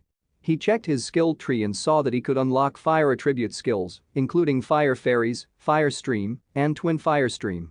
A warning then appeared indicating that the time for fusion was running out. Below, 2 men were hunting a bull. They fired at it, but the bull continued to run. Suddenly, something fell from the sky in front of the bull, causing it to take flight. The 2 men were taken aback, with one being curious and the other only focused on bringing the bull back home. Suho emerged from the hole, causing the men to become cautious. The men questioned Suho as he introduced himself, with one of them, Kim Chul-yeong, introducing himself as well. Suho asked about their location, to which Chul-yeong explained they were in Sinuju. The men believed Suho to be a strong awakener due to his survival after falling from the sky. The older man asked if Suho had any companions, to which Suho replied that he did but was currently alone. The older man urged Suho to continue his journey and that they would handle the bull. Suho searched for his phone but found it to be broken, while the men discovered that the bull had already died and were about to cut it into pieces for easier transport but stopped at Suho's request for a blood crystal phone. Chul-yeong had one, but the older man warned of the dangers of bringing an awakener back to the village as there were women and children there. Suho picked up the dead bull, surprising the 2 men. He offered to help them carry it in exchange for their phone. The 2 whispered to each other, with Chul-yeong pointing out that they needed to bring the bull back or they would face starvation. The older man reminded him of what awakeners had done to their village the previous year when they had arrived as nomads but later brought in their companions and plundered the village. Suho urged the men to go, and they told him to follow. The older man had plans to leave Suho behind, thinking that he couldn't keep up while carrying the bull.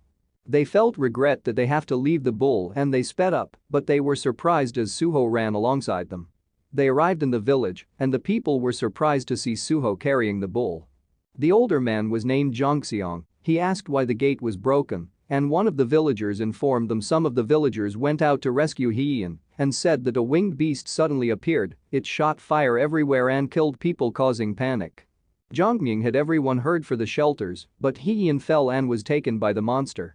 Jongseong asked where the monster had taken Hyeon. They informed him that the monster went over the rocky mountain. Jongseong immediately left on his motorbike as Chul-yeong asked for Suho's help.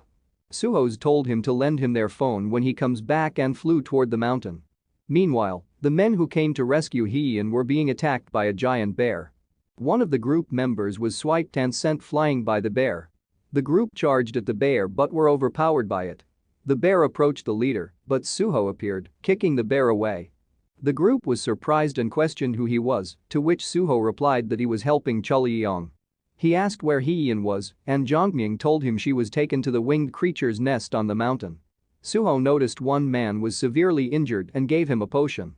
Suddenly, the bear appeared behind Suho, but he kicked it multiple times, causing it to fall over. Knowing the bear was only playing dead, Suho ordered it to get up and follow him. The bear immediately sat in front of Suho and he named it Ilgam. He saw that it had been dethroned by the winged creature and it made the bear upset. Suho asked the bear to lead him to the winged creature for his revenge and the bear roared excitedly in response. Jongseong arrived and Suho informed them of his plan to bring the child back and for them to fulfill their promise. Suho then left with the bear and flew towards the mountain. Meanwhile, in a cave, a hurt dragon was eating while Hee-in cowered in fear. Ilgam and Suho arrived and attacked the dragon. Suho merged with the bear and saw the monster's information, discovering it was a wounded wyvern. The wyvern bit Suho's arm, but he defeated it by smashing it to the ground and throwing it out of the cave. Suho instructed Hee-in to remain still, and he considered if he could tame the wyvern since its dimensional energy was higher than his. He then received a message about wyvern taming, stating that if the beast's dimensional energy is 100 points higher, it can be tamed if its constitution is below 10. Ilgam's emotions suddenly overwhelmed Suho, and he punched the wyvern, causing it to fall off the mountain and reducing its constitution to 16%. Suho struggled to control himself and continued to attack. Suho tried to stop the attack, but it still connected, sending the wyvern flying. Realizing that he shouldn't kill the wyvern, Suho cancelled the fusion spell and sent Ilgam back. The falling wyvern hit the rocks, causing its health to deteriorate further. But Suho tamed and healed the wyvern, restoring its health. Suho then mounted the wyvern and took flight. When the villagers saw the winged creature approaching, they prepared for battle, but their leader recognized Hee-in and Suho riding the wyvern, and the villagers stood down. Suho and Hee-in landed and were greeted with a celebration from the villagers. They shared a meal together and watched as the wyvern played with the children. Through taming the wyvern, Suho saw its past and learned that it was part of a group of wyverns that were nearly destroyed by a Chinese and Russian alliance. The wyvern had been flying far behind the group, which allowed it to escape the battle. Despite successfully fleeing the battlefield, the wyvern was in pain and suffering from hunger when it stumbled upon the village and took the child. It then discovered Ilgam's cave, which was filled with the bear's food supplies. The villagers expressed their gratitude to Suho and explained their situation. Before the great disaster caused the government to collapse and warlords gained independence, they lived a happy life, helping each other and treating each other like family. But as fighting became difficult, they were separated and forced to scatter. With survival becoming increasingly difficult, many people began to flee to the mainland. The population of nomadic individuals has declined due to a shortage of food sources, including prey and crops, and due to attacks from animals and looters. Suho inquired about the safety of the continent and was told that the vastness of the territory likely means that the number of dangers such as creatures and looters are not as concentrated as in their current location. They were informed, however, that there are protective barriers around Beijing that offer protection to its citizens. Refugees understand that surviving in a new land far from home, where they cannot speak the language and have no connections, will be a challenge. However, simply reaching that place alive is their only hope. Suho concurred and reflected on Kim Mizo's statement that the continuous loss of land to monsters is causing Asia to rapidly become a barren wasteland. They predicted that the refugees from the north will eventually become the responsibility of the Suho territory. Suho realized that if they were unable to protect their own group, they must seek out a stronger pack and ally with them for survival, but it would come at a cost.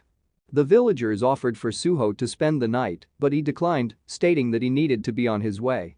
The villager then gave Suho the phone he required, and Suho expressed gratitude and presented them with a cluster of red stones, telling them to use it for their future needs.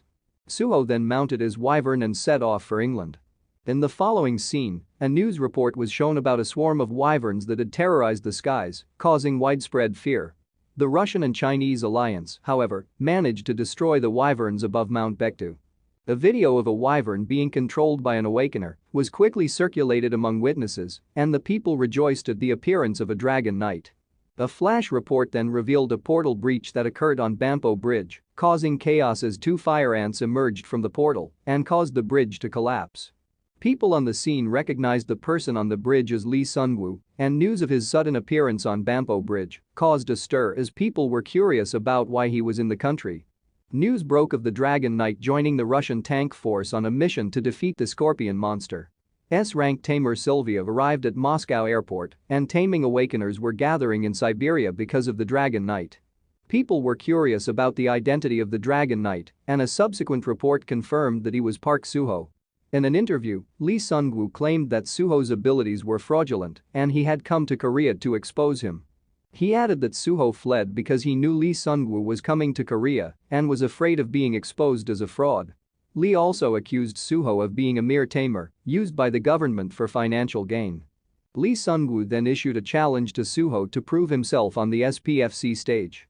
Ding-su and Junho were confused about why Suho was in Russia, as they were aware that he was headed for England. The director then contacted them, inquiring about Suho, but they informed the director that they were unable to reach him. The director suggested that they construct a defensive wall, as Suho's territory had been designated as the 13th area of Seoul, and the bureau would manage the easier dungeons. The director hoped that the Suho Guild would join as the advance team in the event of a level 7 dungeon appearing. Junho replied that he was unable to make a decision on his own and needed to wait for Suho's return. Junho was uncertain about the feasibility of managing the responsibilities of being the 13th area and raiding level 7 dungeons simultaneously. He considered the prospect of being part of the advance team for level 7 dungeons as a high-risk proposition, as they would receive preferential treatment in exchange for risking their lives. However, he felt that it was unnecessary to take on such risks. Korea was in turmoil due to Lee Sun-woo's challenge and the 13th area issue. Meanwhile, the doctor was en route to meet Suho and was speaking with him on the phone. The doctor asked for Suho's assistance in eliminating the golems that were pursuing him.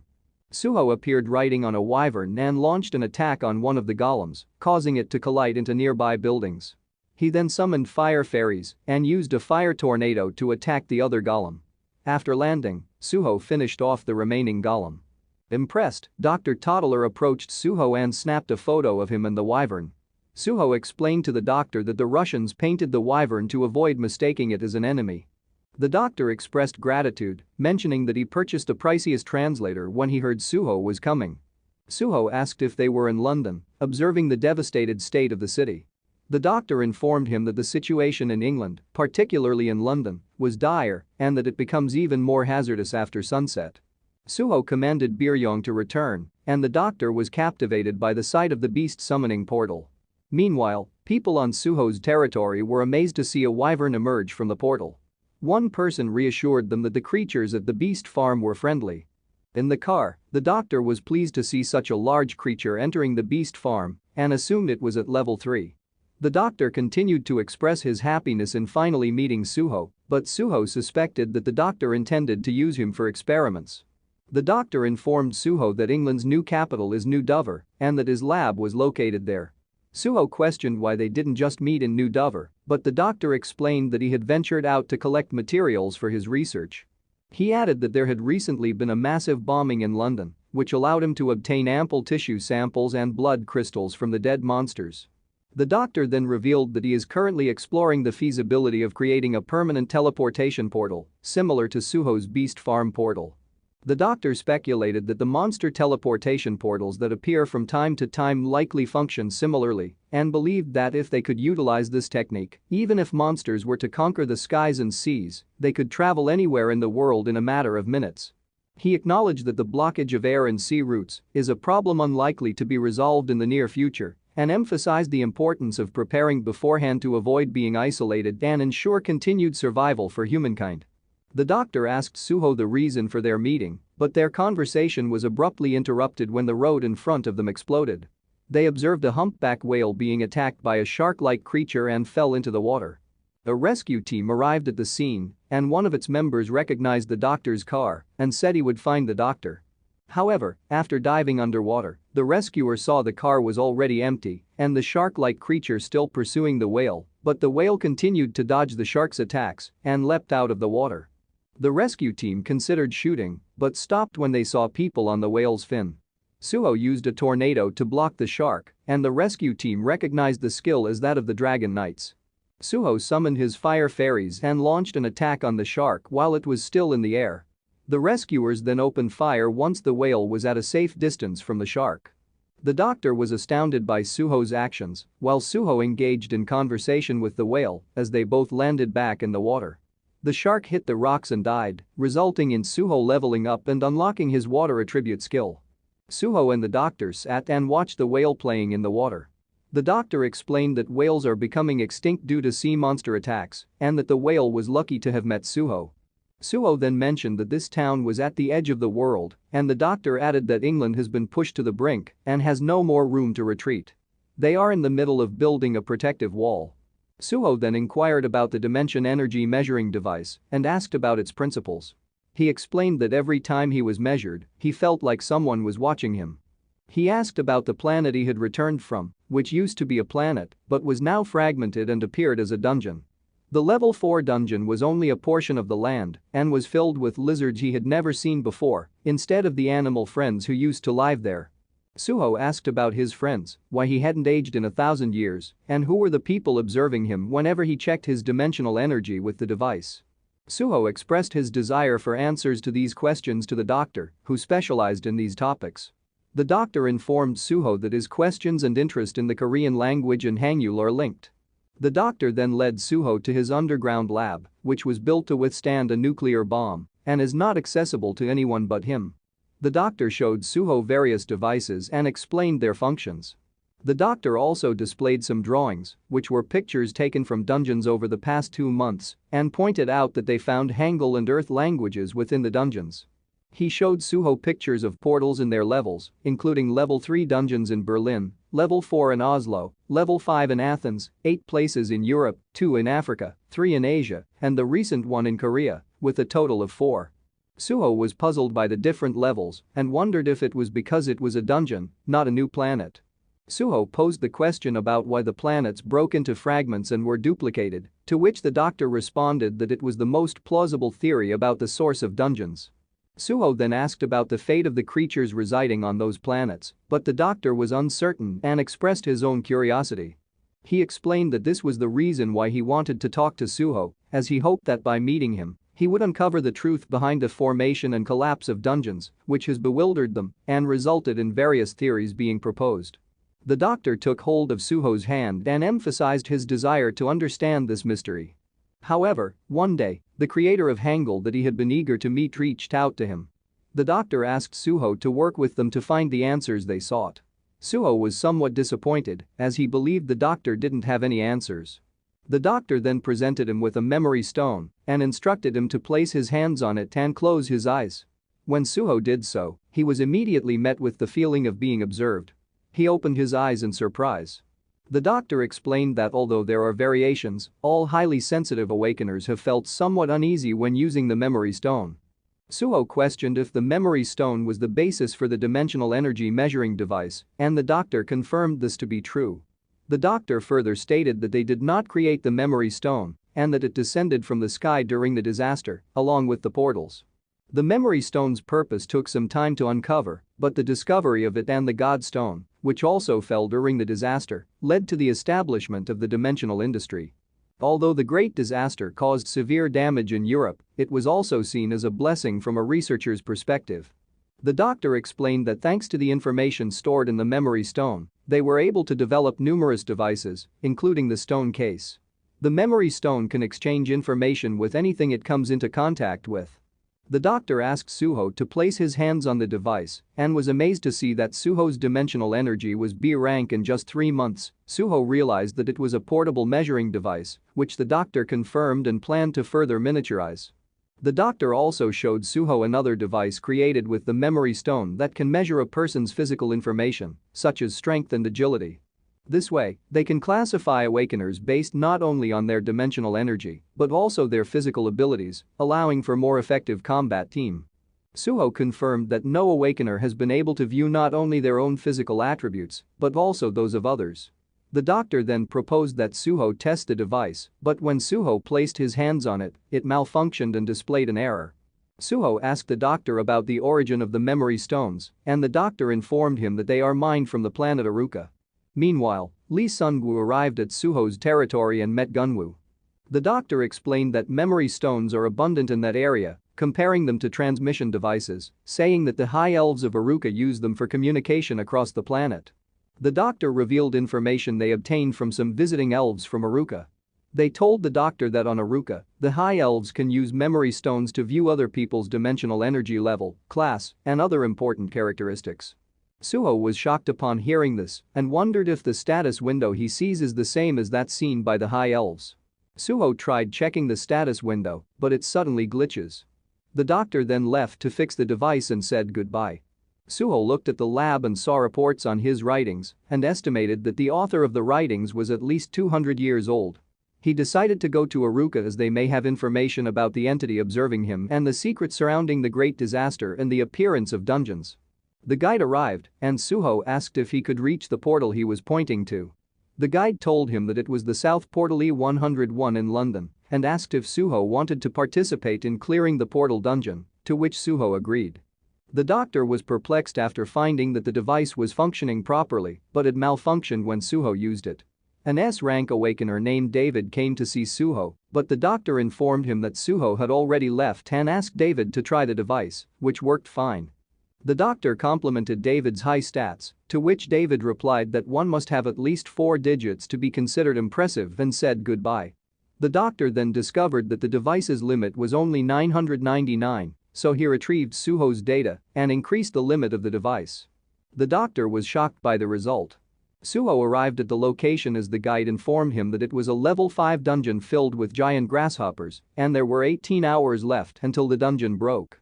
They then saw a group of helicopters battling a monster on a screen, and the guide explained that more than half of the area was engaged in battles, but that this would not prevent them from raiding dungeons. Suddenly, a chopper crashed in front of them, sending debris flying their way, but Suho saved the guide from the flying metal. The people there recognized Suho as the Dragon Knight. The guide thanked Suho and informed him that the entry procedures had been taken care of and introduced him to the Lawrence Corporation's Phoenix team, one of the best combat teams in England, who had been assigned to Suho as an A-ranked combat team. The leader introduced himself as Robert Cole, captain of the 2nd Phoenix team, but Suho walked past them and stated that he was going to raid the dungeon alone.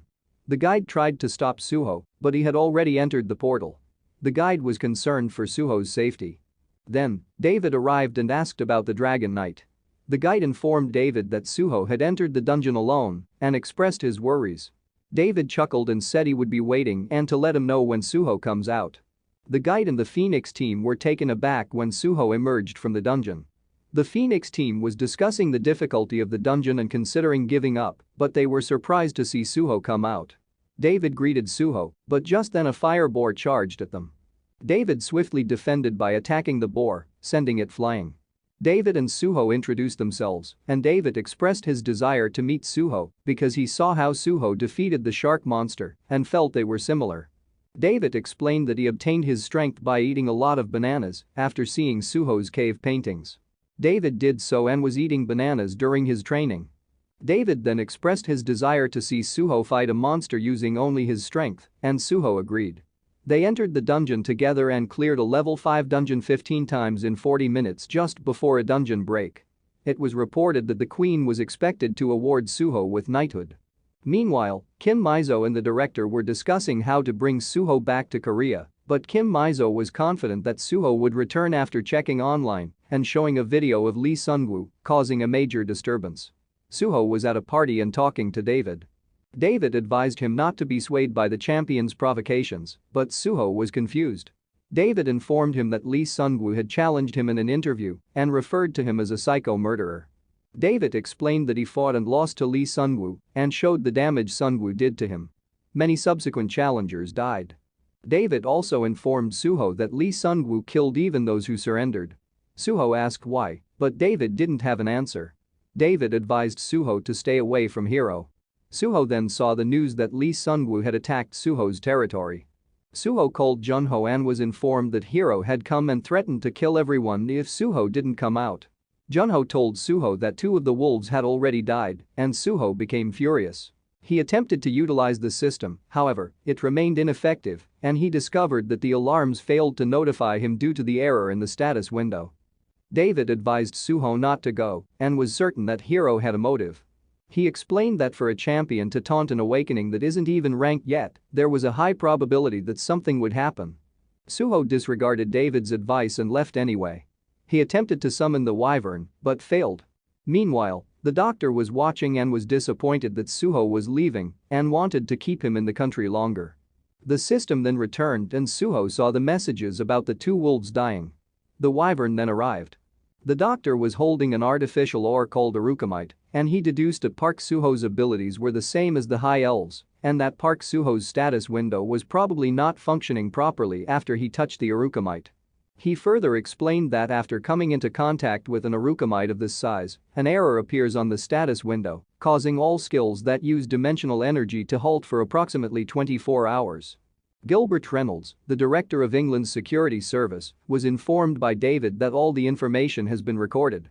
Reynolds then contacted the doctor to inquire about the success of the test, which the doctor confirmed. Reynolds believed that if the technology worked on Suho, it would also be effective on the aliens from planet Aruka. The doctor agreed but reminded Reynolds to exercise caution as the Aruka elves are close allies and have contributed greatly to their technological advancements. Reynolds argued that alliances do not last forever and that Aruka may eventually turn against them. The doctor responded by saying there are still many challenges to overcome before the technology can be commercialized. The director stressed the urgency of the situation as the incidence of crime committed by the awakened individuals is increasing globally. Despite the necessity of maintaining a symbiotic relationship with the Aruka elves, the director maintained that it could end at any moment. The doctor attempted to reason with the director, but the director persisted, stating that the balance of power will soon shift and it's crucial to find a solution to regulate it. After the conversation, the doctor recognized that Suho posed a challenge as the individual had physical attributes with an average of 8,000, making it unclear if they could defeat such powerful monsters. Meanwhile, Suho was rushing back with a resolve to destroy Hiro. At a meeting of the Suho Guild, Junho informed the members that they were in trouble and presented them with Suho's message. The members were horrified. Reports were calling the guild a disgrace due to the confrontation with Hiro. The comments on the reports made the members angry. Jeshik asked about the government's response, and Dingsu replied that they only expressed pity. This made Jeshik furious, as the government allowed a foreign invader to enter the country and attack them, and they didn't even apprehend Hiro. Dingsu then saw a report that Hiro had already returned to Japan. Junho tried to calm the group and said that it would be problematic if this became an international issue, so they needed to handle it themselves. Another article from America suggested that the Suho Guild should move to the US for protection. The members believed that only Suho could resolve the situation and then remembered what Hiro had told them. Hiro had threatened to kill them within 10 days if Suho was not brought to him. Jeshik felt humiliated as he couldn't even move. They knew that all they could do was wait for Suho's return. Junho said that they needed to take action before Suho came back. Junho and Dingsu were outside searching for something when Junho received a call from Kim Mizo, who thanked them for their cooperation and asked them not to hold a grudge against the government. Junho hung up and informed Dingsu that they were going to the beast farm as he suspected the bureau had placed listening devices in key locations before they left. Dingsu defended Mizo, saying she always helped them, but Junho agreed and added that enemies often hide close to home. Junho and Dingsu arrived at the beast farm and discussed the growth of the family and the whereabouts of the owner. They saw some monkeys in the trees and recognized them as Japanese monkeys. However, a flash report caught their attention and informed them of Park Suho attacking Tokyo. As Park Suho landed, the people nearby panicked. He yelled for Hiro to come out. The criminal task force of the Awakener Federation had arrived at the scene, along with tank battalions and unmanned air drone battalions. Junho and Dingsu were concerned as they saw reports about the situation. At the Japanese Ministry of Defense, a combat satellite was targeted on Suho. Daigo reminded the minister that they were attempting to get Suho on their side, but the minister responded that Saseki had arrived and they needed to assess whether to use their defenses. Park Suho continued calling out for Hiro when Saseki approached him. Saseki informed Suho that he was under arrest for illegal entry, causing social chaos, spreading fear, and other violations of public order. Suho asked if he was Hiro, and Saseki introduced himself and told Suho to get down from the wyvern and surrender peacefully. Suho replied that if Saseki was not Hiro, then he should leave. Saseki, seeing that Suho wouldn't comply, used his skill binding to try to capture him, but Suho sent Saseki flying with a punch. Saseki recovered, bewildered by what had happened. Suho praised Saseki, saying that if their territory is under attack, they should protect it with their life. Park Suho then broke free from the binding, impressing Saseki, who commented that if he hadn't cast a debuff in time, his face would have been crushed. Suho told Saseki to leave, but Saseki continued to attack. Suho used air vortex, sending Saseki crashing into a building, stunning the crowd and those at the Ministry of Defense. Suho continued calling out for Hiro. The Minister of Defense was impressed by Suho and deemed him more valuable than Hiro. Suho threatened to burn everything if Hiro wasn't brought out. People ran away after hearing his threat. A police officer approached Suho and asked him to stop, but Suho demanded that Hiro be brought to him and gave them 30 minutes to comply. The officer explained that Hiro couldn't come at the moment because he was raiding a level 7 dungeon and it would take at least 10 days for him to come out. Suho expressed disbelief that someone who takes 10 days to clear a dungeon would dare to provoke him and said he would return after 10 days before leaving. Those at the Ministry of Defense expressed concern that allowing Suho to leave would lead to international embarrassment, but the minister argued that using the full power of the Defense Army against one awakener would be more humiliating. Meanwhile, Suho's group cheered as they saw the news of Suho declaring war against Hiro and sending Saseki flying. Another report stated that the Japanese government viewed the incident as a threat to Japan and demanded that Suho be extradited into their custody, threatening to declare war against Korea if this demand was not met. Suho's group was having a discussion when they noticed Suho's arrival. They heard Gunwoo tell Suho that they had been idle. As Suho entered the room, the group members cowered, sensing his anger. Meanwhile, the government officials debated on whether to surrender Suho to the Japanese government. The president arrived and inquired if Suho and Sungwoo knew each other, to which the assistant replied that there was no connection between the two. The officials were perplexed as to why Sungwoo would attack Suho. The director presented two theories. Either Hiro had grown envious of Suho's rapid rise to fame, or the Japanese government had planned to scout Suho. The director emphasized Suho's significance, explaining that not only Japan but countries all over the world were eager to recruit him due to his unique skill of mastering the elemental magic typically only performed by the high elves of planet Aruka. The officials were told about the recent rise in the number of people who had returned from the planet Aruka after studying it with great difficulty. However, there was no awakener who could perform area magic. One of the officials asked if it was the instant harvest ability, and the director confirmed it. The director explained that Suho was like a winning lottery ticket that could bring in a lot of money. The officials changed their stance and decided to protect Suho, even if it resulted in war. While Suho's group stumbled out of a portal, exhausted, Suho told them to get up as they still had 10 rounds left. He then received a call from Kim Mizo, who informed him of Japan's reaction and proposed a solution. Suho then met with the manager of SPFC, Max, who told him about Hiro's provocation. Suho was confused as to why he would do such a thing, and Max explained that it was all for the sake of earning money. If the match between Suho and Hiro took place, an astronomical amount of money could be earned. Max advised Suho to accept the match, saying that if he agreed, he could prevent a war from happening and earn a huge sum of money. Suho asked if he could legally kill Hiro if he agreed, to which Max confirmed that the SPFC rules wouldn't hold him accountable for any accidental deaths. Kim Mizo then informed Max they would discuss the matter further with Suho and get back to him. Max left, and Mizo assured Suho that he didn't have to agree to the match if he didn't want to, and that there wouldn't be a war. Suho expressed his desire to fight Hiro, and Mizo suggested donating the proceeds of the match to Japan to alleviate tensions.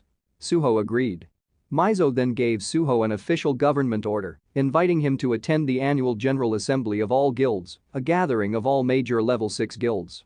Suho mentioned that their guild wasn't yet level 6, but Mizo informed him that it had officially reached that level and presented him with a certificate. The government was also handing over the Ujeongbu region to Suho and granting him autonomous rights over the territory, officially recognizing the land managed by the Suho Guild as the 13th area of Seoul. Suho informed the others about the recent developments. They expressed their dissatisfaction with the government who had ignored their struggles before. Suho explained that the decision had already been made and the government would establish a city first. He informed them that they would be moving their headquarters from Namyangju and dividing the new territories into smaller districts. Myungjin then came across some news stating that with the agriculturalization of Suho's land, Korea was poised to become a major grain producer, bringing in a significant amount of income. The news of Hiro's team completing a level 7 dungeon in just 8 days spread, along with Hiro's response to Suho's taunting, saying that he would teach Suho some manners. The announcement of the Suho and Hiro match in the SPFC also garnered attention, with many people betting on Hiro to win. Another report showed that Suho was set to receive a massive payout of 240 billion, the highest fighter money dividend in history. Suho's group was shocked to see the amount of money, but then learned that Suho planned to donate all the fight money to Japan. They understood the reason for the donation, and Suho arrived to tell them to keep training. Suho then headed to Ujeongbu to check it out. Meanwhile, Akiko hacked into the Awakener Bureau's system to gather information about Suho. She was shocked to discover that Suho spent 1,000 years on another planet. As the fight between Suho and Hiro approached, the odds heavily favored Hiro's victory. The tickets for their match in the Tokyo Stadium had already been sold out 5 days prior. 2 days before the match, Park Suho remained secluded within his own territory, Suho Land. Akiko informed Hiro that according to the records, Suho had spent 1,000 years on another planet before returning to Earth. Hiro asked if Suho had also regressed several times for 1,000 years like he had, but Akiko was certain that Suho hadn't used a regression stone.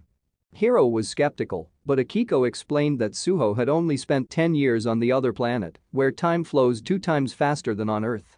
Hence, spending 1,000 years on a planet that is not tied to Earth's time wasn't impossible. And this also explains why Hiro and Suho have never met, as Hiro has regressed 20 years 25 times. Hiro wonders how Suho didn't age during this time, and Akiko researches and finds the existence of the rare item called the Crimson Divine Peach. This fruit only appears once every 1,000 years on one of the planets and disappears after 10 days, but grants eternal youth and immortality to whoever eats it. Akiko expresses concern as Suho has lived longer than him, but Hiro responds that he won't let anyone interfere with his plans. On the day of the match, the news was still searching for Suho's whereabouts. Meanwhile, Suho was occupied with farming on his territory, while Dingsu informed him there were only 3 hours left and told Suho that he had to leave. Suho summoned his wyvern and instructed Dingsu to raid some dungeons before he departed. In the stadium, the crowd assumed that Suho had given up on the match. Hiro inquired about any news regarding Suho, and Akiko informed him that Suho had recently expanded his land to Ujiangbu. Hiro was confident that Suho knew what was to come in the future, as the first level 7 dungeon to open in Korea was in Ujiangbu. He remembered the combat unit that attempted to challenge the level 7 dungeon as soon as it appeared was destroyed, and Korea, which lost half of its total S-rank awakeners, was unable to prevent the dungeon break in the end. The use of large explosives to eliminate the level 7 monsters resulted in Ujiangbu being reduced to ashes. Soon after, there were numerous dungeon breaches on the continent, and the monsters that traveled south through North Korea caused South Korea to completely collapse. Hiro believed that the government was trying to prevent all of this from happening by propelling Suho forward. Suho made his entrance and landed on the stage to the cheers of the Korean crowd. He called back his wyvern and challenged Hiro.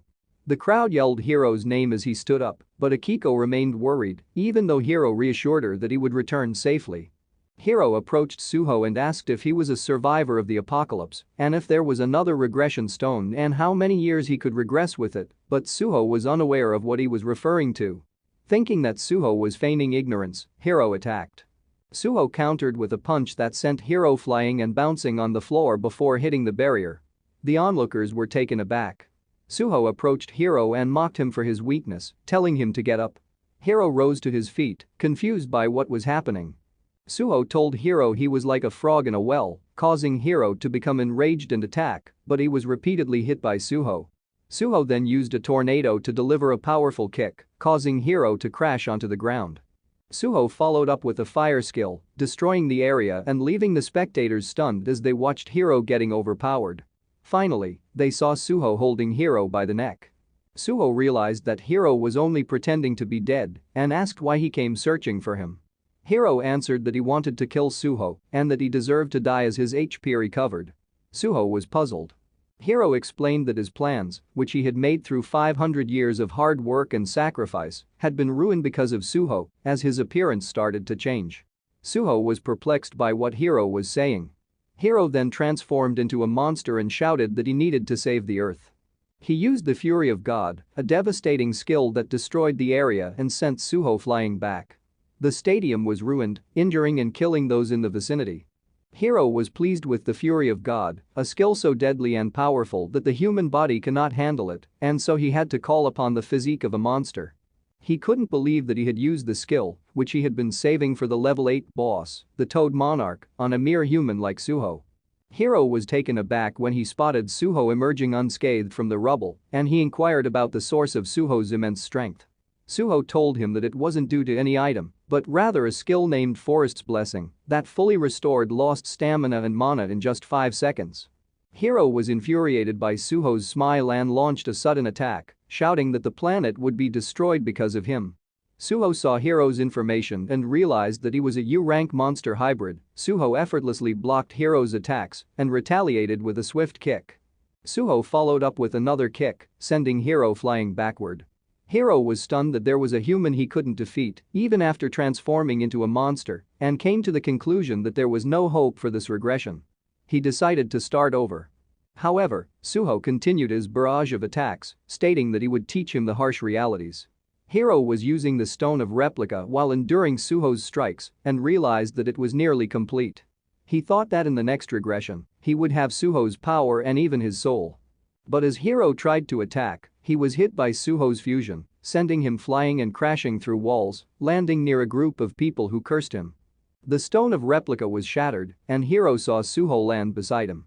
Suho informed him that the reason he wasn't able to save Earth for such a long time was due to his own weakness.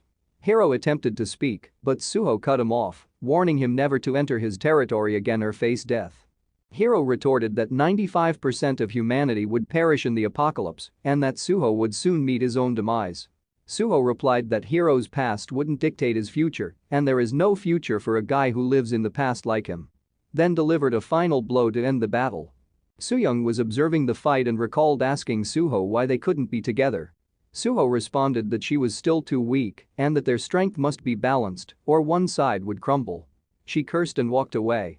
The news reported Suho's overwhelming victory and the multiple casualties at the stadium. Another report stated that Hiro was unconscious for a week. Suddenly waking up, Hiro remembered Suho's threat and saw the news and people's negative comments about him.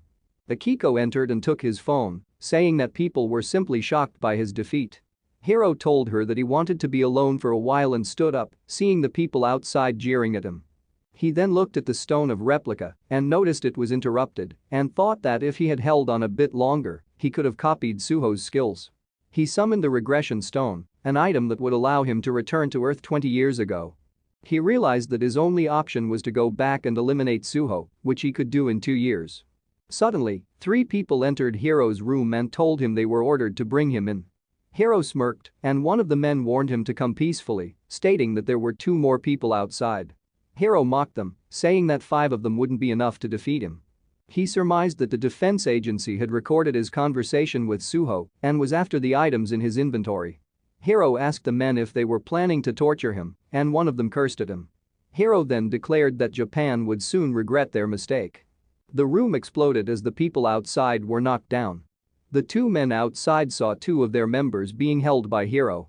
Hiro warned them not to move and threatened to kill the man he was holding, then demanded to know who had given the order. The man replied that it was the commissioner. Hiro understood that the commissioner was simply waiting for him to falter and then moved in to strike. The leader tried to defend the commissioner, but Hiro pointed out that they were only after the items in his inventory. He declared that there was no stopping the country's greed and asked if Akiko was aware of what was happening. The man confirmed, and Hiro became incensed, killing the man he was holding and attacking the remaining members. News of the growth of the Suho Guild and Ujeongbu becoming the 13th section of Seoul was reported. Dingsu then saw news of Hiro killing 2 S-rankers and fleeing Japan. At a conference, Mr. Takeo suspected Hiro to be a spy sent by Korea and demanded an explanation from the Korean government regarding the recent terrorist attack related to Lee Sun-woo. The Blue House denied the accusation. Dingsu, worried that Lee Sun-woo might come after them, looked for Suho. As he was running, he saw people running away and thought Sun-woo was already in the area. He ran with the group, but Jeshik told him that a portal was opening and they were heading there. They found that the portal was a level 7 dungeon with only 42 days left until it burst. The group was worried as they thought 42 days was too short. Junho realized that they were too focused on becoming the 13th section and had taken in people without considering their capabilities. If a break occurred, they couldn't guarantee everyone's survival. He was at a loss on what to do and thought of looking for Suho, but they noticed an animal and realized it was Suho. Suho explains to the group that they moved to a bigger hunting ground where a large prey has presented itself. Dingsu is concerned that they are still low level, but Suho tells them that the prey is offering itself, but if they keep running away, they will always be looking back towards their past. Suho, along with Myungjin and Jeshik, decide to enter the dungeon, but later choose to bring Dingsu instead. Inside, they are surprised by an undead. News of a level 7 dungeon appearing in Korea creates panic, and the airports are filled with people trying to escape. It is the 8th level 7 dungeon in the world. The officials discuss the situation and estimate that they need to clear the dungeon twice a day to prevent it from bursting. They are uncertain if Suho's party can handle it, and they find that even the guilds are struggling with the increasing number of level 6 dungeons. The officials discussed the situation and considered evacuating the people to Seoul, but they realized that a level 7 dungeon appearing in Seoul would cause everyone to die. The director remembered the wall of trees in Suho land and believed it would be the safest place if the level 7 dungeon there was taken care of. They contacted Kim Mizo for updates on the situation and were informed that everything was fine in Suho land. The Ministry of Defense also dispatched Sun Jinwoo's 707A Special Forces unit to Gyeongbu. The director decided to act as the on-site commander for the level 7 dungeon and planned to go to the location. Meanwhile, Akiko was imprisoned and Mr. Takeo visited her. She informed him that he was mistaken, and Mr. Takeo displayed a bracelet, claiming that they already had information about it. He believed that even Hiro was unaware of this. The diary held details about the future, and they discovered that Hiro had gathered individuals with great potential, making it seem like he trained them for his own gain. He rose to fame as the country's hero and champion, all made possible by the regression stone. Akiko smirked, realizing that Mr. Takeo wanted the stone. He asked her where Hiro was hiding and promised to fulfill her wish if she told him. Akiko replied that she didn't know, as one of the Awakeners confirmed her truthfulness. She stated that they shouldn't have made Hiro their enemy. Takeo was informed of Hiro's last known location and ordered the use of drones to track him down. He was confident that Hiro had the regression stone in his possession and aimed to acquire it for himself.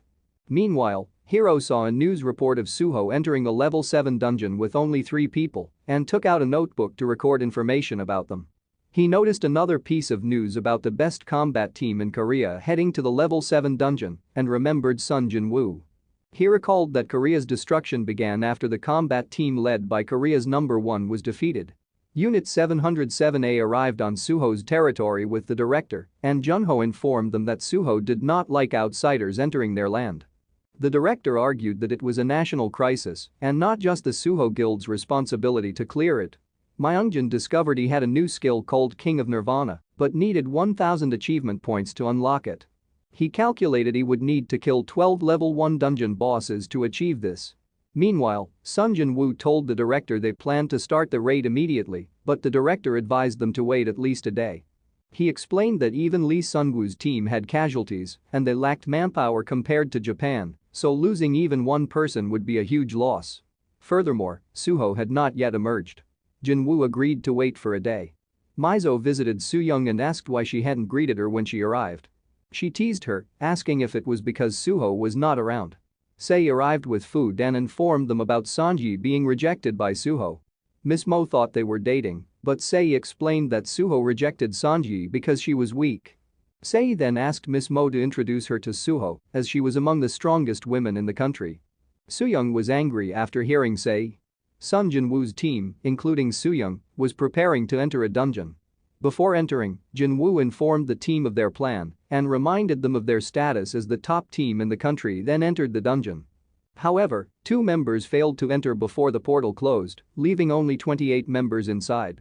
To everyone's surprise, Suho's group emerged from the dungeon, with Dingsu and Jeshik collapsing upon exit. The news quickly spread that Suho had successfully cleared a level 7 dungeon in just 24 hours. The director expressed gratitude to Suho and requested that he share his strategy for the dungeon. Mizo added that even maps or details about the monsters would be beneficial to teams preparing for future raids. Suho asked if they had assembled a combat team on his hunting grounds. The director explained that they were in a state of national emergency and it was wise to have more teams participate. Suho confidently replied that he was enough. Mizo was surprised by Suho's words and thought that a level 7 dungeon wasn't a threat to Suho and sees it as an island full of treasures, and them sending a team was seen as an attempt to take a share of the wealth. Suho then noticed a large crowd gathered around them. Mizo agreed and stated that no more teams would be sent, but one of the special units was already in the middle of the raid. Upon hearing this, Suho became furious and asked who had given permission. Mizo pointed to Junho. Suho then grabbed Junho and went looking for Myungjin, ordering them to bring him immediately. Suho entered the portal while dragging Junho and had Myungjin thrown inside. The doctors monitoring Jeshik and Dingsu were shocked by their dimensional energy levels. When they woke up and realized they were already outside the dungeon, they asked about Suho's whereabouts. They were told that Suho had entered the dungeon with the other members 20 minutes prior. Jeshik estimated that they had 30 minutes, while Dingsu suggested they use all their money to buy items. Meanwhile, Hiro saw the news of Suho completing the dungeon in 24 hours and was shocked. Suho then accomplished a feat again, reducing the time to 21 hours. Junho and Myungjin were also exhausted and received treatment from the healing team. Mizo offered to take care of them, but Suho declared it was a waste of time and said they would recover with sleep once they re-entered the dungeon. Dingsu and Jeshik arrived and greeted Suho. Suho instructed them to carry Junho and Myungjin and follow him. Jeshik was concerned that all the guild members would enter, but Mizo offered to monitor the construction process. The group then re-entered the dungeon. Inside, Suho ordered everyone to wake up. Junho protested and told Suho to let them rest, but Suho explained that they had already slept for 30 minutes and that, with their current levels, 30 minutes of sleep should be sufficient for recovery. The group was surprised to see that their levels had increased. Suho continued, explaining that their bodies were growing stronger at a rapid pace, but their minds hadn't yet caught up, which was why they still felt tired despite having slept enough. Suho scolded the team, saying they needed to get stronger quickly so he could leave the house in their hands while he was away. He then warned them of an incoming enemy. The group easily defeated the skeletons that attacked them.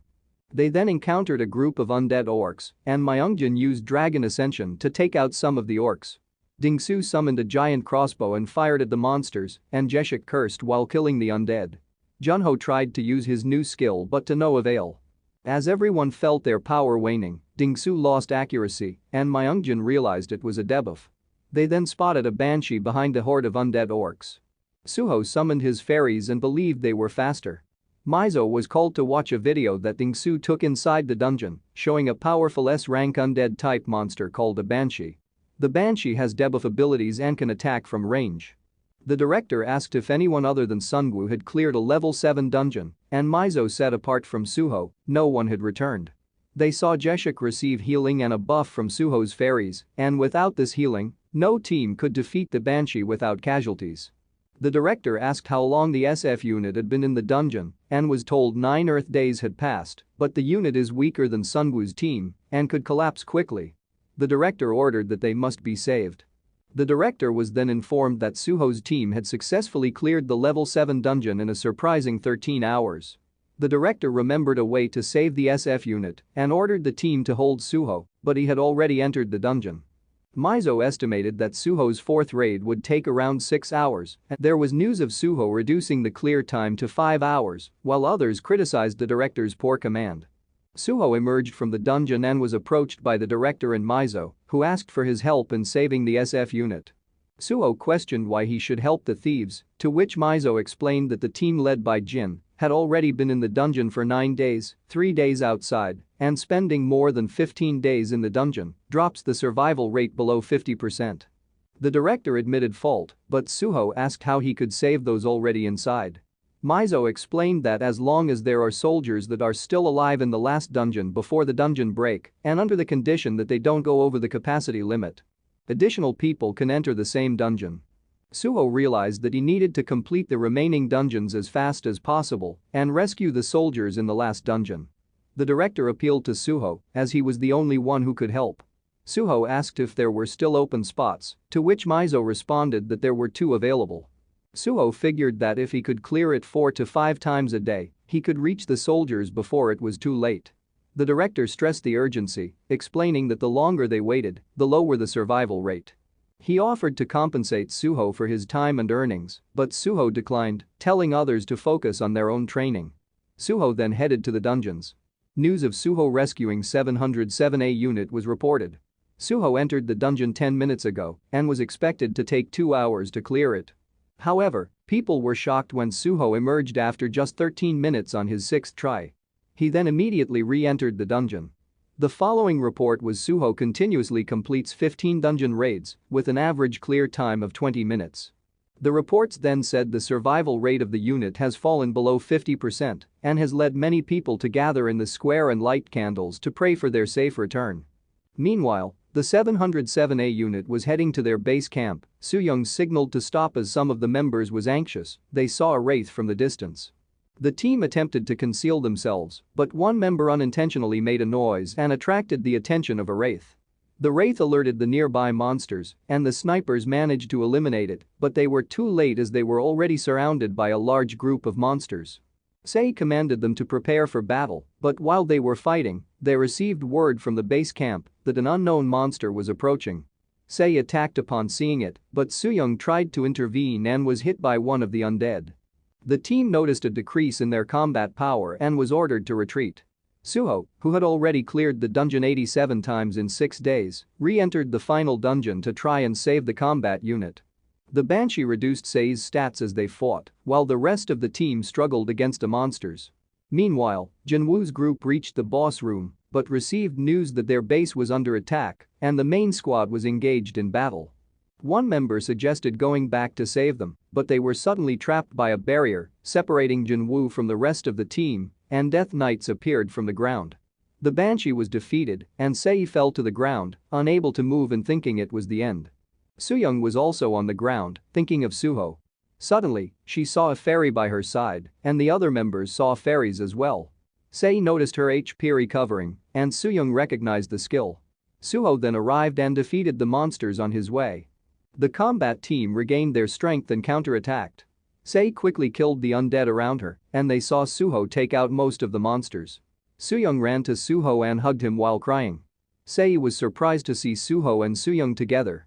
The combat team realized that this must be the final dungeon and that Suho had cleared everything by himself. However, they were confused when they saw Suho pushing Soo-young away. Suho told Soo-young that she couldn't be his mate because she was too weak, but she insisted on hugging him for a moment. Suho pushed her away a little too hard, causing Soo-young to fall onto a rock.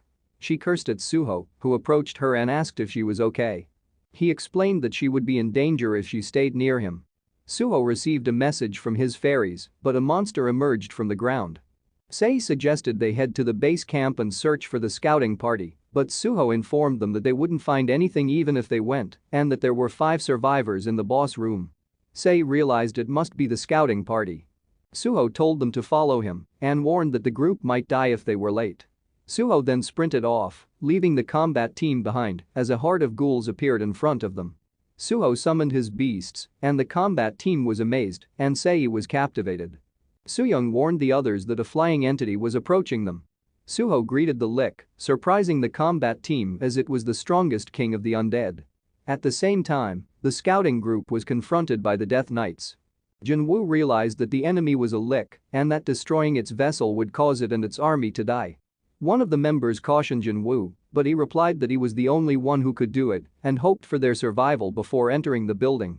Suho quickly eliminated the horde of undead with his fire skill and summoned a wyvern, using his mirror skill to create 4 wyvern heads that destroyed the Lick. He then instructed the combat team to follow him. Inside the building, Jinwoo was blocked by a wall of monsters and struggled as he was overwhelmed by the beasts. Meanwhile, the scouting team outside was struggling, with one of them injured by a Death Knight. Suho arrived, charging in boar form and changing to a bear to attack the knights.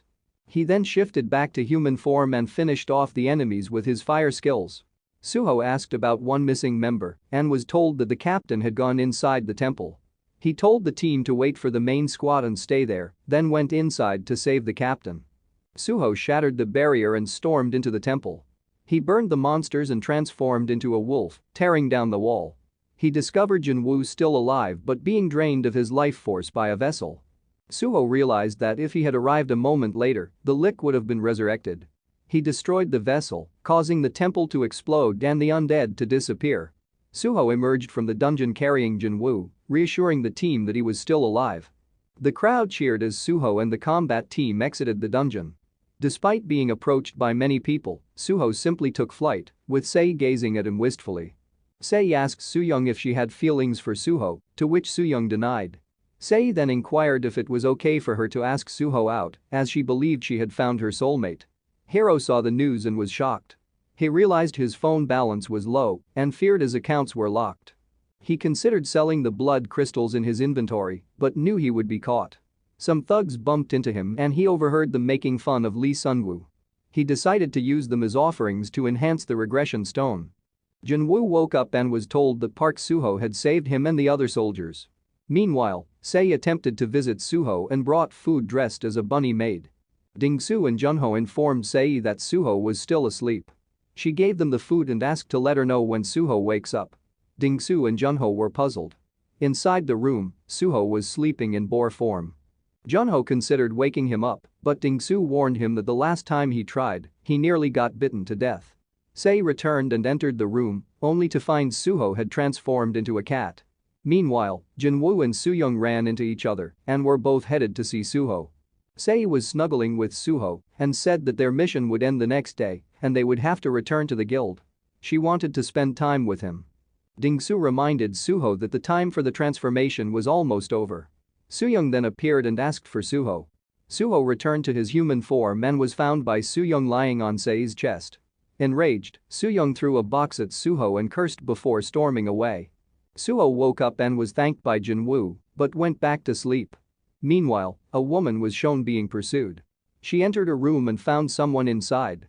The man identified himself as being from the Criminal Task Force of Korea's Awakener Bureau and asked about a woman who died from a gunshot wound to the head at a murder scene in Sillim-dong but was now alive. The woman's eyes changed as the man brandished his gun. The person outside broke down the door and entered but saw that the man was being held by a monster. Mizo informed the director that the executives were waiting in the conference room at the bureau. The general manager urgently summoned the director to the bureau, stating that the situation was critical.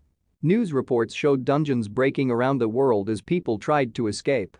The director was informed that the ongoing monster wave that started in Harbin was now beyond what conventional weapons could handle.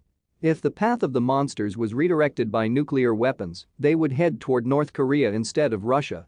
The rising number of dungeons in Seoul and the ineffectiveness of level 6 guilds were also exposed, with experts warning that the city was no longer safe. They were informed of a serial murder case transferred to them by the police department. 2 members of the special task force investigating the suspect were killed and the suspect fled.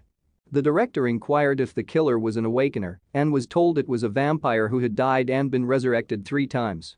The director was getting a headache and decided to disband the SF combined unit and return after the task was finished tomorrow. Mizo instructed Sooyoung to return to the detection team. Sooyoung requested to be sent to the most pressing location with the aim of improving her skills. The director was informed that requests for assistance had already been received from 2 guilds. The break time was too short and the shortage of combat teams was a problem. One person said that only Park Suho could solve the issue. Another person pointed out that the number of negative comments about Suho was rising and suggested they take action. And was told that people were saying that if he wanted to, he could handle all the dungeons in Seoul, but he wasn't doing anything, and the guild association had noted that the Suho guild was not doing much in comparison to the benefits it was receiving. The director was frustrated. Suho inquired with Dingsu about what the rest of the team was up to. Dingsu informed him that Jeshik was training new recruits, Junho was supervising construction, and Myungjin was often going out and talking about rescuing vagabonds. Suho then considered constructing a moat. Dingsu then noticed a news report about a candlelight rally being held as people were dissatisfied with Suho for not taking action while Seoul was in chaos due to the dungeons. Suho responded to Dingsu's question, asking why he would hunt in other people's territory. Mizo arrived and informed them that the Awakener Bureau had made a request for assistance, but Suho declined. Mizo attempted to explain, but then an explosion occurred at the blood crystal power plant. Suho arrived and used a water vortex to extinguish the fire, but people fell from the building. Suho summoned his wyvern to save them. Like and subscribe if you want me to continue the next chapters and thank you for watching.